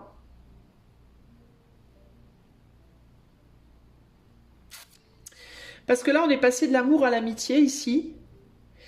Là, il y a une possibilité d'amour, mais on a mis des barrières hein, parce que c'est trop risqué. C'est trop risqué pourquoi, je ne sais pas. Parce que vous tenez à des principes que vous voulez pas lâcher. Vous avez peur d'être moins. Est-ce que vous avez peur d'être moins si vous lâchez ces principes-là? euh, J'ai l'impression que là, comment faire pour sortir du désespoir? Moi, j'ai l'impression que ce qu'on me dit globalement, parce que là, je vous vois pris entre deux situations, c'est peut-être ça qui vous fait, qui vous met dans une forme de désespoir, parce que vous pouvez être en mode, je sais plus ce que je dois faire. Et ce qu'on me dit pour moi ici, c'est tenez bon. Tenez bon à vous, en fait, pas aux autres, pas au principe de la personne de gauche ou celle de droite, mais à vos principes, à vous. Ici, il ne s'agit pas de se demander ce qui est mieux pour l'autre. Il s'agit de vous demander pour une fois qu'est-ce qui est mieux pour vous. Ici, la question, c'est pas qui je vais perdre, c'est dans quelle situation vous allez vous perdre vous. Vous voyez ce que je veux dire? Euh, Moi, c'est plus ça pour moi l'idée, hein. On parle de vos valeurs à vous, quoi. Il faut que vous teniez bon à vos valeurs à vous, en fait. Même si ça implique de perdre Pierre, Paul ou Jacques le long du chemin, même si ça implique de perdre un boulot le long du chemin, de l'argent le long du chemin, même si ça implique de lutter à certains moments, d'accord? Parce que éventuellement, vous arriverez à dépasser ces barrières-là. Éventuellement, ça peut être long, les choses peuvent être longues, mais vous reviendrez au bon endroit pour vous, entre guillemets. Vous trouverez votre place, en fait. Vous la trouverez, votre coupe, éventuellement. Mais là où vous n'allez pas la trouver, votre coupe, c'est si vous continuez à vous occuper des valeurs des autres, en fait. Et à vous sacrifier, entre guillemets, pour les autres. À chercher l'amour de vous-même dans les yeux des autres. Si vous faites un boulot parce que la société dit que ce boulot-là, c'est bien pour vous, alors que vous savez pertinemment que vous, ce que vous voulez faire, c'est un autre boulot. Si vous vous mettez en relation avec telle personne parce que votre famille ou la société vous dit que c'est la bonne personne, alors qu'au fond de votre cœur, vous savez très bien que la bonne personne, c'est quelqu'un d'autre. Vous voyez ce que je veux dire? Vous, il y a vraiment cette idée de tenez bon à votre intuition, c'est ça qui va vous amener vers ce que vous voulez, en fait. Même si pour le moment, c'est difficile. Ne laissez pas les gens autour de vous vous mettre dans les doutes aussi par rapport à ça. La vision des choses des autres ne sont pas, les visions des choses des autres ne sont pas votre vision à vous. C'est celle des autres. Et vous n'êtes pas comme les autres. Choix 2. Ok? Donc, posez-vous les bonnes questions. Retournez peut-être en arrière sur votre enfance et sur pourquoi vous aviez ce sentiment d'être en compétition avec les autres déjà dans l'enfance. Retournez en arrière sur votre vie et questionnez-vous sur toutes les fois où vous avez pris des décisions, pas pour vous, mais pour les autres, pour pas lâcher quelqu'un, pour faire plaisir à quelqu'un, parce que quelqu'un vous avait dit que c'était mieux comme ça, parce que. Et posez-vous la question sur ce que vous avez réussi à construire dans votre vie jusqu'ici, concrètement, dans tous les domaines. S'il y a des domaines dans lesquels vous avez réussi, faites la comparaison entre les domaines où vous avez réussi et votre comportement sur cette route-là, et les domaines où vous avez foiré et votre comportement sur cette route-là. Dans quel domaine est-ce que vous vous êtes écouté vous? Dans quel domaine vous avez écouté les autres? Faites la comparaison et rectifiez là-bas. Et accrochez-vous à votre intuition. Votre intuition, pour moi, c'est vraiment une grande force pour vous. Vous avez énormément d'intuition. Même si vous êtes seul sur votre chemin, même si vous galérez sur votre chemin, c'est pas grave, parce que éventuellement vous allez trouver ce que vous cherchez. Les barrières, elles vont tomber éventuellement. Ça va être long. Ouais, ça va être long. Parce que quand on n'écoute que soi et qu'on veut faire les choses à sa manière, c'est long. Et puis que ça demande énormément de force intérieure, ça demande énormément ça demande d'être capable de tenir, d'être vraiment sa meilleure amie, son meilleur conseiller, etc., etc. Et on peut faire peur aux autres aussi, ça peut faire peur aux autres. Mais, pour moi, dans le long terme, ça paiera. Pour moi, dans le long terme, vous arriverez à vous sortir de votre pétrin.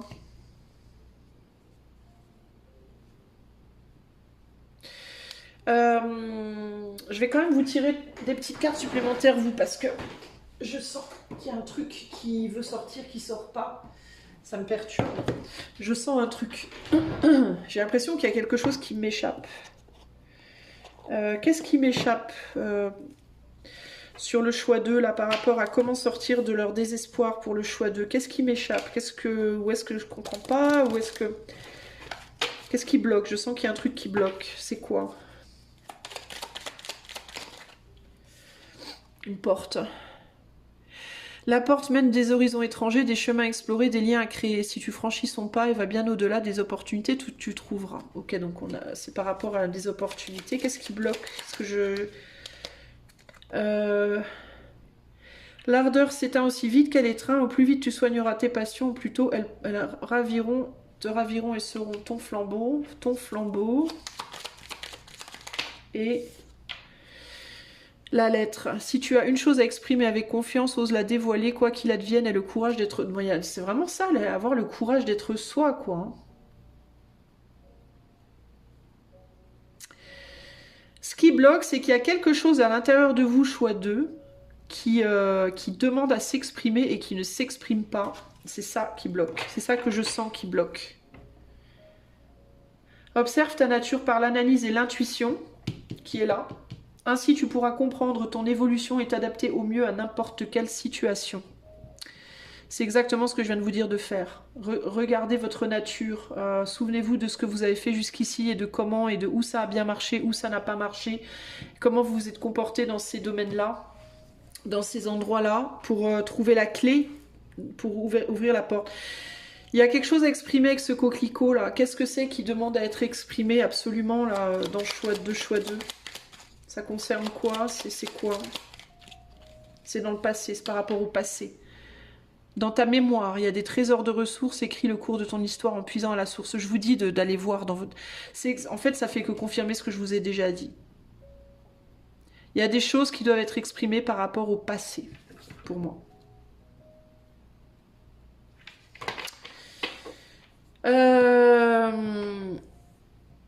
Il peut y avoir quelqu'un dans votre vie à l'heure actuelle, choix 2, une ou des personnes de votre passé qui viennent vers vous, qui reviennent vers vous, présentement ou dans un futur proche, et qui peuvent vous aider à mettre le doigt sur des choses qui vous ont bloqué. La lettre, ça peut être des communications avec des personnes de votre passé. Peut-être qu'on vous demande sinon d'aller communiquer avec des personnes du passé pour essayer de trouver des réponses. Et je vais terminer par une dernière carte sur le ce sera long. Quelle est la dernière? Qu'est-ce qui va être long pour choix 2 là? Le maintien. Le maintien de quoi?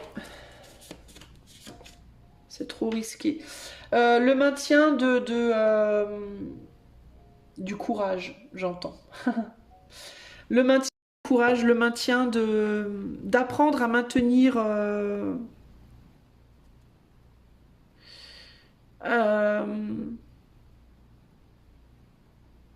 votre courage face aux risques, justement, votre courage face aux situations difficiles. Il faut considérer les autres, et là, elle est sortie inversée. Donc le fait de ne pas considérer les autres, de s'occuper que de soi, c'est ça qui va être long. C'est ça qui va être long, ça va être le fait, parce que vous ne savez pas le faire. Ici, on a je ne sais pas, c'est quelque chose que vous ne savez pas faire. Ne pas considérer les autres. Enfin, ne pas arrêter de toujours considérer les autres. Vous occupez que de vous. En fait, c'est ça, hein, vous, votre problème, votre talon d'Achille, le choix 2, c'est ça. C'est arrêter de toujours considérer les autres, penser aux autres avant vous.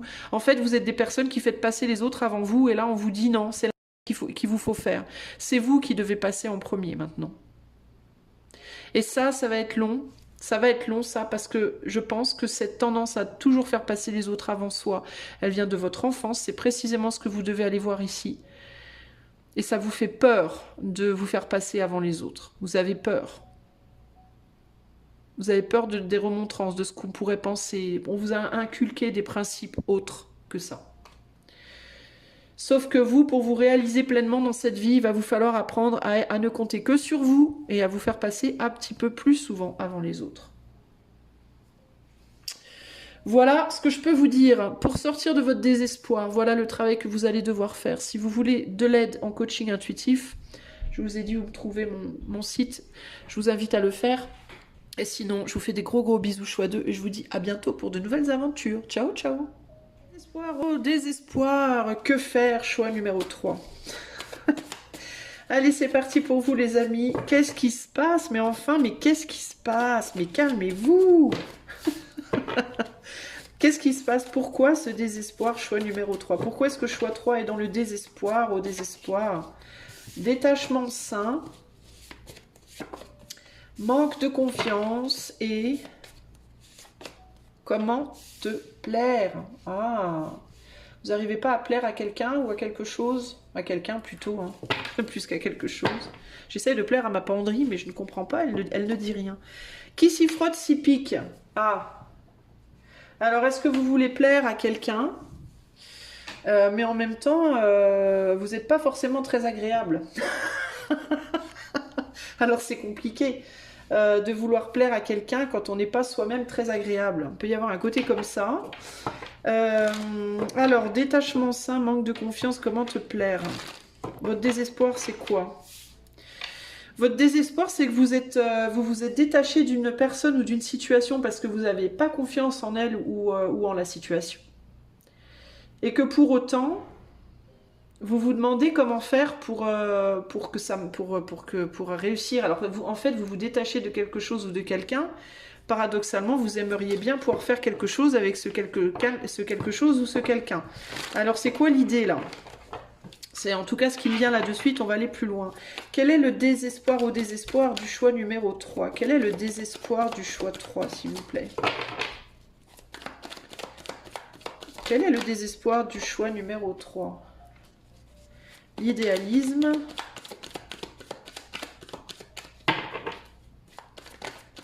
Ouais, c'est ça, c'est que vous... Alors, attendez. Ouais. La dispute inversée. Vous pensez que vous ne pouvez pas lutter contre quelque chose ou quelqu'un là. Et l'originalité. Bon. Alors moi, j'ai l'impression que vous êtes torturé entre j'ai envie de cette personne et en même temps j'en veux pas, ou j'ai envie de cette situation en même temps j'en veux pas. Parce que cette personne ou cette situation, vous la voyez comme idéale, d'une certaine manière, et en même temps, vous n'êtes pas sûr que vous pourrez gérer cette personne ou cette situation. Vous n'êtes pas sûr que vous êtes pareil, vous n'êtes pas sûr que vous pouvez avoir confiance. Et en même temps, vous vous demandez comment faire pour que ça fonctionne. Sauf que si en même temps vous vous détachez, en même temps vous voulez que ça marche, comment vous voulez que ça marche en fait? C'est pas possible.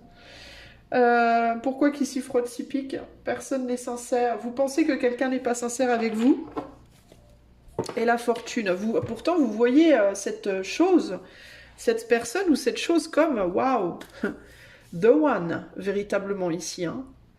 Vous aimeriez bien pouvoir vous accaparer cette personne ou cette situation. Vous vous demandez comment faire, en même temps, vous voulez pas y aller.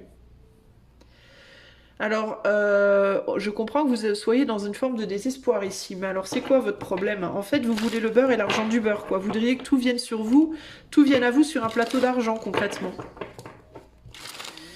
Vous vous sentez peut-être inadéquat par rapport à la personne ou à la situation aussi. Vous avez peut-être pas confiance en l'autre, mais vous avez peut-être projectivement pas confiance en vous aussi. Vous voyez cette personne aussi peut-être comme froide, ou cette situation comme froide, et vous vous sentez peut-être beaucoup plus chaud, entre guillemets, ou chaude. Et c'est une image, hein, les amis. Ce que je veux dire par là, c'est que vous faites peut-être face, par exemple, à une personne qui est très dans le mental, alors que vous êtes vachement dans le cœur, ou une situation qui est très mécanique, hein, avec cette machine-là, alors que vous êtes vachement plus original. Vous voyez ce que je veux dire? Ou inversement. Mais dans tous les cas, il y a une idée de... c'est quelqu'un qui n'est pas du tout comme moi, c'est quelqu'un qui néanmoins m'attire beaucoup, bah forcément, parce que j'ai envie de vous dire, les opposés ont tendance à s'attirer beaucoup.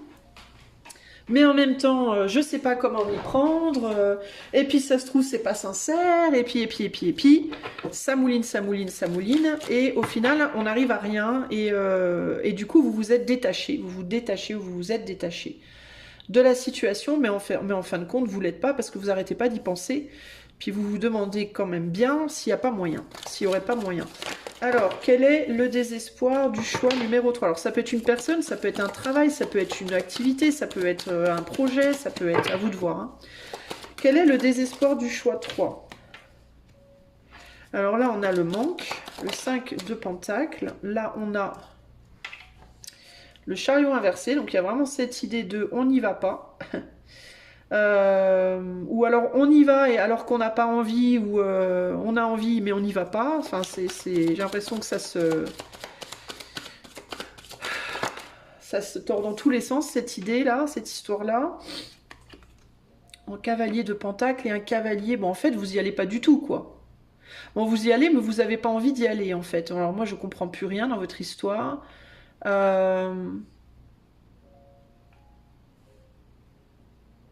En fait, vous essayez de convenir à quelque chose ou quelqu'un pour qui vous n'avez pas profondément envie, en qui vous n'avez pas confiance.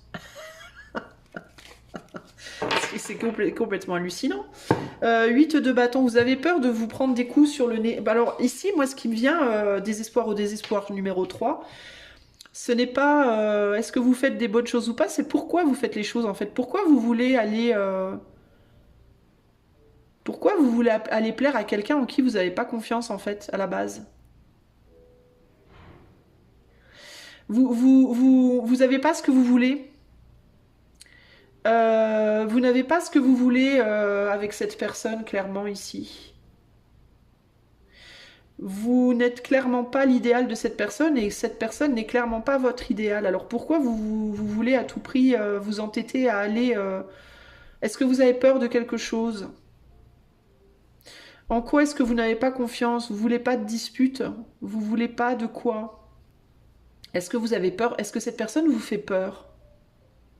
Est-ce que vous avez peur de quelque chose? Qui s'y frotte, s'y pique. Est-ce que vous avez peur que cette personne vous fasse du mal? La question, c'est quel genre de mal est-ce que vous avez peur que cette personne vous fasse?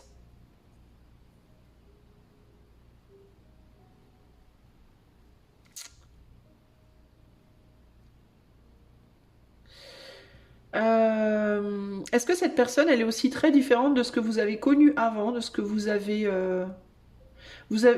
Clairement, vous essayez d'attirer cette personne dans votre manière de voir les choses. Vous voyez pas les choses du tout de la même manière.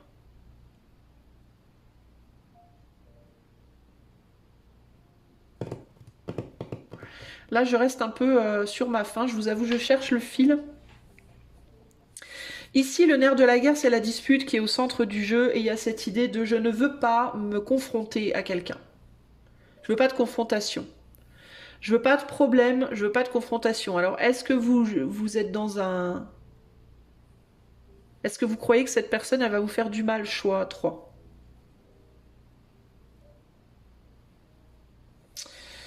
C'est embêtant parce que j'ai du mal à comprendre. Alors attendez, ce que je vais faire, tiens, la découverte. Ce que je vais faire, c'est demander par rapport à quoi vous n'avez pas confiance.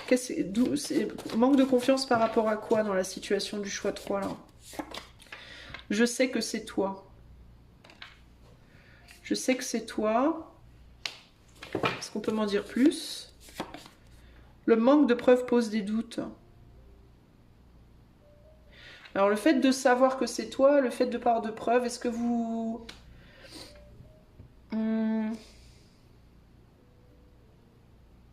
Est-ce que vous pensez que quelqu'un est... Moi, j'ai plein de choses qui s'entremêlent ici. Il y a l'idée. Alors, on peut être véritablement dans un truc en mode je sais que c'est toi l'homme de ma vie ou la femme de ma vie, mais j'ai pas de preuves, donc je préfère pas avancer. Ok, on peut partir là-dessus. Mais on peut partir aussi sur je sais que c'est toi qui as fait telle chose, j'ai pas de preuves, mais du coup j'ai des doutes. Ou est-ce que ça peut être que vous avez peur que la personne sache que c'est vous qui avez fait quelque chose, mais vous n'avez pas de preuves, elle n'a pas de preuves, mais vous avez quand même des doutes. Donc, est-ce que, vous voyez, j'ai du mal entre vous avez peur de cette personne parce que vous avez peur positivement ou vous avez peur négativement. Vous avez peur que cette personne vous fasse quelque chose. Vous avez peur que cette personne ait des dossiers sur vous. Vous avez peur que cette personne soit la bonne et que ça change des choses dans votre vie. Vous avez peur de quoi? Vous avez comme peur de vous confronter à quelqu'un ou à une situation qui pourrait rapidement peut-être changer votre vie. Rapidement vous bloquer dans votre avancée. Je me dépasse. La découverte. Est-ce que vous êtes face à quelqu'un qui cherche des choses, qui fait beaucoup d'efforts pour essayer de vous découvrir, pour essayer de savoir des choses de vous, pour essayer de venir vers vous? Ou est-ce que c'est quelqu'un qui se détache de vous et du coup vous n'avez pas trop confiance, vous savez pas quoi penser? Je vous sens comme ça, je vous sens en mode dans le flou par rapport à quelqu'un ou par rapport à une situation dont vous avez le sentiment que ça vous échappe. C'est comme si en même temps vous vouliez pas que ça vous échappe et en même temps vous voulez pas non plus y aller. Vous voyez, c'est très étrange en fait cette. Mais c'est comme si vous partiez ici sur la pointe des pieds en mode je me barre, je dis rien, je fais style de rien et puis dès que la porte est fermée je cours. Il y a comme si vous aviez peur que cette personne elle vous fasse quelque chose. C'est bizarre, hein? On dirait là, il y a vraiment cette idée de là, je cherche une solution pour me barrer sur la pointe des pieds, quoi. Et pourtant, on a comment te plaire. Alors, si vous voulez vous barrer sur la pointe des pieds, pourquoi vous voulez plaire à cette personne ou à cette situation? L'envie de revenir. L'envie de revenir. Bon, parce que vous êtes, pour moi, vous êtes le cul entre deux chaises, choix 3. Vous savez pas ce que vous voulez. Peur du concret. Ok, d'accord. Bon, alors si vous aviez hésité entre choix 3 et choix 1, je vous invite à aller voir aussi le choix 1. Parce que là, on a la même peur. On a la même peur sous-jacente. Peur du concret. On a deux personnes qui ont peur que quelque chose se réalise pour de vrai. Et ça vous fait flipper. Vous flippez pas exactement de la même manière, mais vous flippez quand même. Parce qu'en fait, en même temps, vous avez la trouille de cette personne. Vous avez peur que cette personne, je sais pas, est-ce qu'elle a des dossiers sur vous? Est-ce qu'elle pourrait faire quelque chose contre vous? Est-ce que c'est en mode vous avez peur que cette personne, elle vous cause des problèmes dans votre vie? Ou est-ce que c'est en mode vous avez peur que cette personne, ça soit la bonne pour vous et puis vous flippez que ça change votre vie? Est-ce que vous avez peur? Vous voyez, à vous de voir, ok? Ça peut être une personne, ça peut aussi être une opportunité. Hein. C'est pas nécessairement une personne, ça peut être une opportunité qui vient vers vous. On vient frapper à votre porte pour quelque chose, on insiste, et en même temps vous avez envie de vous barrer en l'air de rien, et en même temps vous voulez quand même affronter le truc, vous voyez, parce que vous savez que parce que ça peut être par exemple quelqu'un qui vient vous chercher pour des dettes, vous voyez, vous avez la trouille, l'huissier vient frapper à votre porte. En même temps, vous avez la trouille d'ouvrir parce que vous vous dites si j'ouvre la porte, je vais devoir donner de l'argent et ça va me ruiner. Et en même temps, vous avez quand même envie de l'ouvrir la porte parce qu'au final, vous savez très bien au fond de vous que ce serait mieux de régler le problème et d'être tranquille après. Vous voyez? Bah, c'est un peu ça. Ça peut être par rapport à des gens qui viennent frapper à votre porte, des huissiers, ça peut être une personne, ça peut être une opportunité qui sans cesse se représente, mais vous la prenez pas et en même temps, vous savez que vous devriez. Je pense que cette personne, vous devriez l'affronter, choix 3. Vous devriez l'affronter, vous devriez être sincère et parler et dire les choses, ou alors ouvrir à l'huissier, ou... Vous devriez en fait, parce que vous fuyez, là vous fuyez quelque chose dont vous savez pertinemment que vous devriez affronter la situation, mais vous voulez faire bonne figure, vous voulez, avec comment te plaire, l'envie de revenir, vous avez envie d'ouvrir à l'huissier par exemple, mais vous savez pas comment vous allez pouvoir gérer le truc avec l'huissier pour qu'il vous emmerde pas, vous voyez? Bah, c'est un peu la même chose avec la personne, c'est un peu la même chose avec... vous voyez ce que je veux dire? Alors ça peut être quelqu'un qui vous court après, vous voulez pas de la personne mais vous savez pas le dire. Donc vous préférez vous barrer la queue entre les jambes en douce, plutôt alors que vous savez au fond de vous que ce qu'il vous faudrait faire, c'est aller voir cette personne et lui dire clairement qu'elle vous plaît pas, par exemple, ok, que c'est pas votre genre, que vous êtes pas pareil, que voilà, ça vous intéresse pas. Mais vous avez peur d'entrer dans un truc, vous avez peut-être peur de faire du mal, vous avez peur de mettre en colère, vous avez peur de je ne sais pas quoi. Ou alors c'est quelqu'un qui vous plaît vraiment, mais vous vous barrez parce que vous avez peur, parce que vous avez peur que ça chamboule votre vie, alors vous vous barrez en courant, alors vous savez pertinemment que ce que vous devriez faire, c'est aller voir cette personne et lui dire qu'elle vous plaît, il ou elle. Vous voyez, ça peut se décliner sous plein de choses différentes, mais concrètement, votre désespoir, c'est vous êtes coincé entre une envie de fuir et une envie d'affronter. Pour moi, c'est très clair, ok? Donc on va maintenant aller voir... Et le fond du problème, c'est la peur du concret, pour vous aussi, comme choix 1. C'est la peur de la réalité, c'est la peur de qu'est-ce qui se passera vraiment si je fais telle ou telle chose. Qu'est-ce que ça va donner comme résultante. Vous avez peur d'affronter la réalité, en fait, hein, concrètement, ici. Hein. Alors on va aller voir, et pourtant vous savez au fond de vous que ce serait la meilleure chose à faire, parce que c'est vraiment ça qui au final vous délivrerait justement de ce désespoir. C'est ça qui vous délivrerait. Une bonne fois pour toutes. Vous voyez? Alors, comment sortir de ce désespoir? Choix numéro 3. Comment sortir de ce désespoir? Choix numéro 3. Comment sortir de votre désespoir? Je sais que tu veux tout savoir. Je sais que c'est toi. C'est quand même sorti 2 fois, je sais que c'est toi. Donc vous savez que la situation, elle est importante. Avancer sans l'autre et l'urgence. Bon. Bah, vous bougez les fesses déjà, parce qu'on a quand même la carte de l'urgence qui est tombée. Comment sortir de ce désespoir?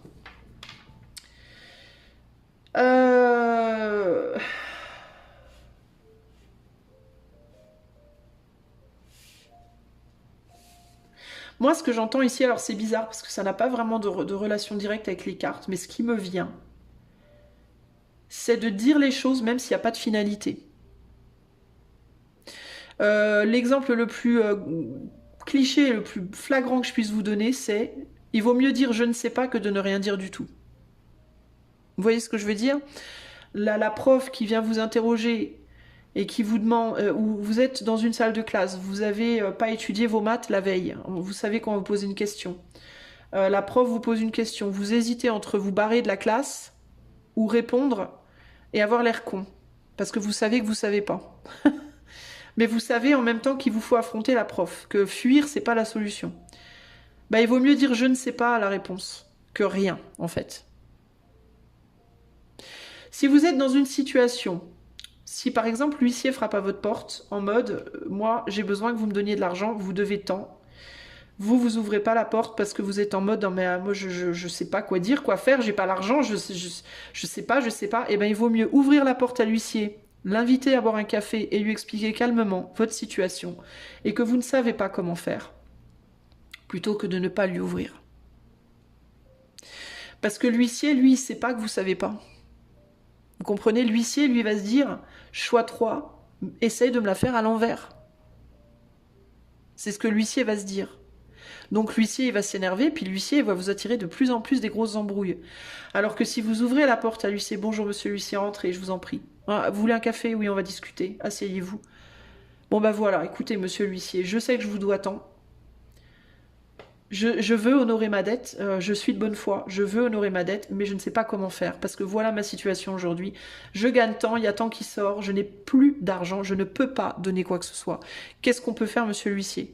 Bah, il y a de grandes chances que l'huissier il vous dise bah, merci de votre sincérité, Puis l'huissier va vous dire, bon, est-ce que vous pouvez donner 5 € par mois? Oui, 5 € par mois, je peux gérer. Allez, c'est parti, 5 € par mois en avant. Sinon, vous pourrez dire à l'huissier, est-ce qu'on peut pas gagner un peu de temps? Est-ce que vous pouvez me donner un délai supplémentaire? Est-ce que vous voyez? Et là, du coup, l'huissier, il se barre et vous... Oh, oh putain, enfin. Enfin, j'ai trouvé une solution. Vous voyez ce que je veux dire? Parce que l'huissier, concrètement, qu'est-ce qu'il va vous dire? Il va voir que vous êtes de bonne foi. Il va voir vos comptes. Il va se dire, ben oui, en effet, le gars ou la nana ne peut pas donner. Qu'est-ce que je vais faire? Qu'est-ce que je vais faire de plus? On va trouver un arrangement. À partir du moment où on voit que vous êtes de bonne foi, que vous êtes sincère et que vous avez vraiment envie de trouver une solution, on va travailler avec vous, les amis. En fait, vous n'avez pas confiance. On avait le manque de confiance. Votre problème, c'est pas seulement un manque de confiance par rapport à cette personne. C'est un manque de confiance par rapport aux gens en général. Je pense que vous n'avez pas confiance dans les gens. Déjà, pour commencer. Et encore moins en vous-même. Vous n'avez pas confiance en vous-même, vous n'avez pas confiance en votre propre vie, vous n'avez pas confiance en l'éther, vous n'avez pas confiance dans le fait que vous risquez rien. Qu'est-ce qui peut vous arriver de pire? La mort? Vous êtes déjà mort, hein. Avant d'être né, vous étiez mort, les amis. Vous voyez ce que je veux dire? Vous n'avez pas confiance dans le processus naturel des choses. Vous n'avez pas confiance dans le fait que si vous faites un pas, on fait un pas.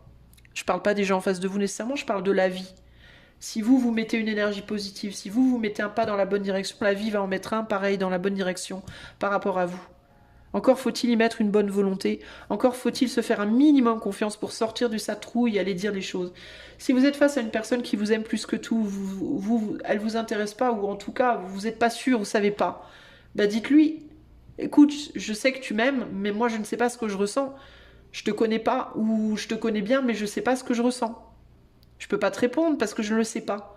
Et la personne, elle va comprendre. Elle va te dire, bah oui, je comprends. Bah qu'est-ce qu'on peut faire pour résoudre le problème? Bah vous allez lui dire, bah je sais pas. On peut ou bien arrêter le contact et voir ce qui se passe, s'il y a du manque qui se crée ou pas. Ou alors on peut peut-être se parler un peu plus et puis voir si on peut s'entendre. Développer une amitié déjà et voir. Ouais, d'accord, pas de souci. Non, ça m'intéresse pas. Bah moi je préfère sortir du truc. Bah ok, ciao, bye bye. Vous avez l'esprit clair. Ou alors, oui d'accord, bah on va faire comme ça. Bon bah voilà, hop, vous avez l'esprit clair. Vous voyez ce que je veux dire? Communication, les amis, du choix 3. Vous n'êtes pas du tout dans la communication. Comment résoudre cette problématique, choix 3? Comment sortir de ce désespoir, choix numéro 3? Comment sortir de votre désespoir par rapport à cette situation? La générosité. L'inspiration. Et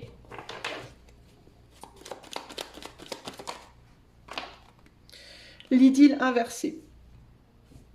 Alors, la générosité avec je sais que tu veux tout savoir, vous faites face à des gens qui ou bien veulent des choses de vous en masse, beaucoup de choses de vous, ou qui au contraire ne veulent rien savoir de vous.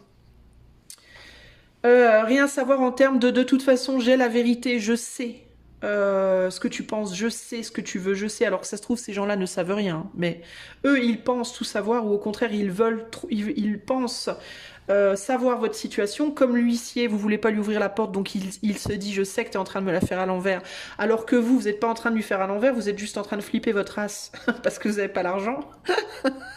Ce qui n'a rien à voir avec le fait de vouloir le faire à l'envers. Mais l'huissier, lui, où il se dit non, non, mais je sais très bien que tu es en train de me la faire à l'envers, je le sais. Ou alors l'huissier veut de l'argent, ou les deux. Ok? Ici, je sais que c'est toi, avec l'inspiration, bah ça rejoint un peu le même truc. Je sais que c'est toi, je sais ce que tu fais, je sais ce que tu veux, je sais. Alors qu'en fait, ces gens ne savent rien, mais vous voulez pas aller dire, vous voulez pas aller communiquer. Vous pensez que, par exemple, dans le cas de l'huissier, vous pensez que si vous ouvrez la porte à l'huissier, l'huissier va se dire automatiquement « Ah, je vais avoir mon argent ». Non. En fait, vous projetez des choses, vous projetez vos trouilles sur l'autre. Vous vous dites dans votre tête « Ouais, mais si j'ouvre la porte, il va croire que je veux lui payer, je peux pas ». Mais il va rien croire du tout si vous lui ouvrez la porte. Il va juste croire que vous êtes en train de lui ouvrir la porte. C'est tout. Vous allez lui dire à l'huissier que vous pouvez pas, mais au moins vous affrontez la situation et vous êtes clair, et du coup on peut plus savoir rien, on peut plus dire je sais tout, puisqu'on ne saura plus rien, puisque c'est vous qui allez dire les choses, vous allez la dire, la vérité. Donc on pourra plus s'imaginer des choses. Vous voyez, l'inspiration, elle va être au centre du jeu, la carte. C'est le nerf de la guerre, c'est ça. C'est que vous imaginez des tonnes de choses, les personnes en face de vous s'imaginent des tonnes de choses, et vous ne dites rien. Donc, ou vous ne demandez rien. Parce que c'est peut-être ça aussi votre problème. Peut-être c'est vous qui osez pas demander des trucs. Vous voyez? Mais du coup, comment faire? C'est ça qui cloche dans l'idée, là. Et l'urgence, l'intuition. Vous le savez intuitivement qu'il faut faire quelque chose. C'est plus possible, c'est plus tenable. Il faut agir, là. Il y a quelque chose à faire. Alors, avec avancer sans l'autre et l'idylle inversée, il peut y avoir l'idée de j'ai pas envie d'être avec toi. Ok? Et il y a quelqu'un qui pense peut-être tout savoir de vous, qui peut-être croit que vous êtes l'homme ou la femme de sa vie, qui peut-être croit que vous pensez la même chose parce que cette personne peut-être elle projette des choses aussi. Il faut le dire. Si vous voulez pas de cette personne, dites-le en fait. Qu'est-ce que vous risquez quoi globalement, concrètement? Vous risquez rien. Rien. Juste de faire la lumière sur la situation et d'être enfin tranquille. Tranquille avec cette personne, mais surtout tranquille en vous-même. Clair avec vous-même déjà. Si c'est le contraire, si cette personne, elle se dit, de toute façon, je sais très bien que t'en as rien à foutre de ma gueule, et que vous dites, non mais moi je ne peux pas ne pas avancer, je ne peux pas avancer sans l'autre, bah dites-lui, en fait.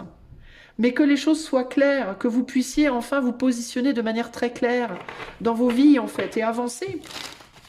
Comment sortir du désespoir pour le choix numéro 3? Si c'est vous qui vous dites, cette personne ne veut pas de moi, demandez-lui, vous vous plantez peut-être. Vous voyez, vous n'avez pas ouvert la porte, comment vous voulez savoir? Ça se trouve, c'est totalement faux. Comment sortir du désespoir pour le choix? Là, vous mettez des barrières, on me dit là. Vous mettez des barrières, vous voulez peut-être même pas communiquer. Vous fermez la porte à la personne, à l'huissier, à l'opportunité, quelle qu'elle soit. Peu importe, ok? Il y en a peut-être plein, hein. Il y en a peut-être plusieurs des opportunités qui cherchent à venir vers vous. Vous fermez la porte à tout. Parce que vous pensez tout savoir, vous pensez avoir déjà tout compris alors que vous n'avez rien compris. Vous pensez que l'huissier, il vous en veut alors qu'il vous en veut pas. Vous pensez que si vous ouvrez la porte, ça sera automatiquement un oui à quelque chose alors que non. Vous pensez des tas de choses, vous projetez des tonnes de trucs qui sont faux. Alors que tout ce qu'il vous faut, c'est vous ouvrir. Vous ouvrir. Ça vous enlèvera des fardeaux, mais vous imaginez même pas. Tout ce qu'il vous faut, c'est aller voir la personne, aller voir la situation, aller voir l'opportunité en face et regarder et dire, bah, moi ça me plaît pas, ciao, bye bye, entre, on se fait un caf ou alors dégage, tu me gonfles. Voilà ma situation, monsieur l'huissier. Voilà, tout ce qu'il vous faut faire, c'est communiquer les choses. Arrêtez de vous faire des films. Vous faites beaucoup trop de films. Pour pouvoir faire le tri, pour pouvoir aussi enfin poser les opportunités qui vous intéressent pas et prendre celles qui vous intéressent. Parce que là, dans votre vie, choix 3, vous êtes probablement dans une situation où vous êtes emmerdé par des gens ou des choses qui vous plombent. Et il y en a peut-être d'autres que vous aimeriez pouvoir avoir et que vous prenez pas parce que vous êtes emmerdé par des gens qui vous plombent. Et tout ça pourquoi? Bah parce que vous n'êtes pas honnête, vous n'êtes pas sincère, vous ne dites pas les choses telles que vous les pensez vraiment. Parce que vous avez la trouille d'ouvrir les portes. Ou d'enfermer, peu importe, d'en ouvrir ou d'enfermer, mais de le dire en fait, d'être vous êtes dans l'ombre là avec la lune, vous êtes dans l'ombre, tout est caché, vous voulez rien montrer, parce que vous flippez, vous êtes comme une petite souris terrée au fond de son trou là, vous avez peur que le chat vous bouffe, mais ça se trouve c'est même pas un chat qui est devant la porte ce trou de souris, c'est peut-être une autre souris, vous savez même pas ce que c'est, puis ça se trouve le chat, c'est un de ces chats qui aiment les souris, vous en savez rien. Ça se trouve, la souris, c'est une de ces souris, c'est une vraie connasse. Vous en savez rien, puisque vous voulez pas ouvrir votre porte. Regardez, vous êtes vraiment dans votre trou, là. Vous voulez pas ouvrir la porte, vous voulez pas vous montrer. Et peut-être que vous aimeriez vous débarrasser de quelqu'un, vous osez pas le dire, là. Parce qu'avancer sans l'autre, l'idylle inversée, le monde qui va dans l'autre sens... Il y a peut-être bien quelqu'un qui continue à s'intéresser à vous, et vous avez juste envie de lui dire casse-toi tu pues et marche à l'ombre, mais vous le faites pas, parce que vous avez la trouille des représailles. Donc, qu'est-ce qu'il faut faire pour sortir du désespoir? Ben vous, c'est hyper clair en fait, c'est parler, dites les choses, soyez sincères. Véritablement, soyez sincères. Si au contraire, c'est vous qui voulez être avec quelqu'un, parce que ça peut être l'inverse, les énergies peuvent être inversées. Vous pouvez être là, vous, hein, face à une personne qui ferme sa porte, qui s'est désintéressée de vous. Pourquoi cette personne ou cette situation se serait désintéressée de vous? Pourquoi cette personne ou cette situation voudrait avancer sans vous? Bah parce que vous voulez pas dire les choses, vous voulez pas vous lutter contre le fait de montrer des choses. Peut-être que vous savez que c'est l'autre, peut-être que vous voulez tout savoir de l'autre, mais que vous posez aucune question, que vous ne dites rien, que vous luttez contre les communications. Cette personne, elle a peut-être essayé maintes et maintes fois de parler avec vous, vous voulez pas. Vous voulez pas vous ouvrir? Vous voulez rester dans vos rêves, dans vos fantaisies, dans vos fantasmes, et vous voulez pas ouvrir, ou alors vous voulez, mais alors ultra lentement, quoi, voyez. Et après, vous comprenez pas pourquoi vous êtes frustré. Ben pourquoi vous êtes frustré en désespoir? Ben parce que vous communiquez pas. Pour vous, que ce soit dans un sens que vous soyez la personne qui veut se barrer ou celle qui veut rester, puis si ça se trouve, si vous êtes celle qui veut continuer et qu'il y a quelqu'un qui se barre, ben peut-être que cette personne elle se barre parce que vous dites rien aussi, vous voyez. Donc vous savez pas en fait, donc vous faites tout un tas de films là. Sur la comète, vous faites des plans sur la comète, vous savez rien en réalité. Vous, véritablement, il vous faut apprendre à affronter les gens, véritablement. C'est ça, je pense que c'est votre plus gros problème, c'est ça. Vous avez la trouille d'affronter les gens. Vous avez peur qu'on vous fasse du mal. Vous êtes un petit peu des cas un peu de la personne traumatisée, persécutée. Vous avez un complexe de persécution, choix 3, je crois.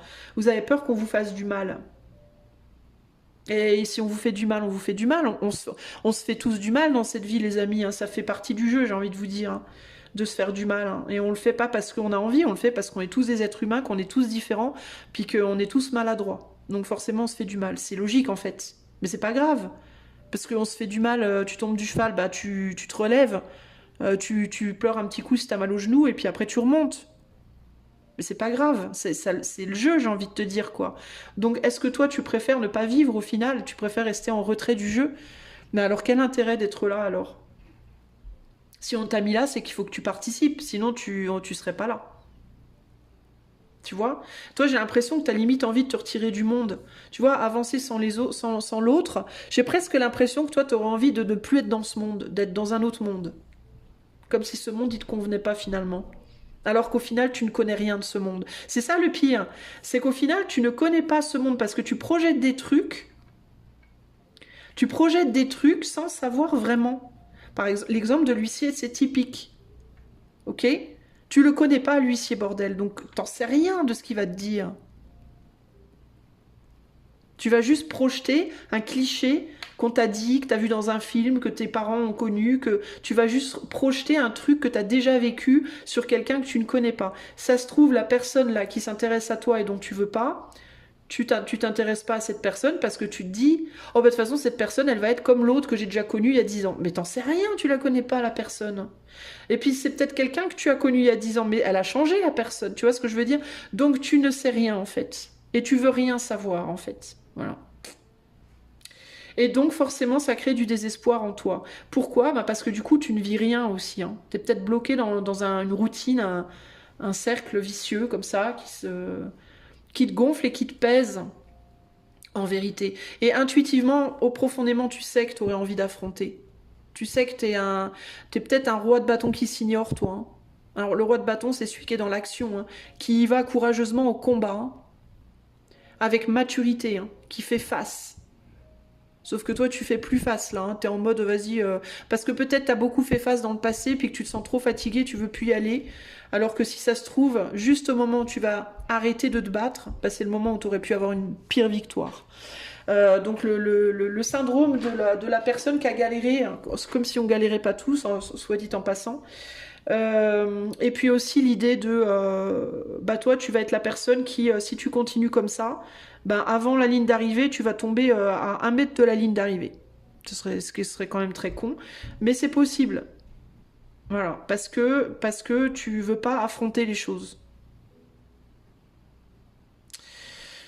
Donc le conseil ici pour toi, comment sortir de ton désespoir? Affronte, fais face, parle, communique, sois sincère.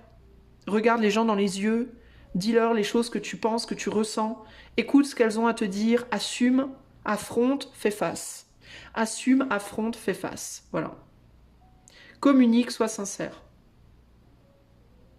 Et c'est assez urgent, clairement. Parce que tu en as gros là. Tu le sais que c'est urgent. Pose tes bâtons, fais face. Ok? Voilà pour toi, choix 3. Si toutefois tu as besoin d'aide dans ces démarches, je suis coach intuitive, tu peux avoir une consultation avec moi et il te suffit d'aller voir le lien qui est dans la description de la vidéo. Moi, je te fais des gros bisous et je te dis à bientôt pour de nouvelles aventures. Ciao, ciao!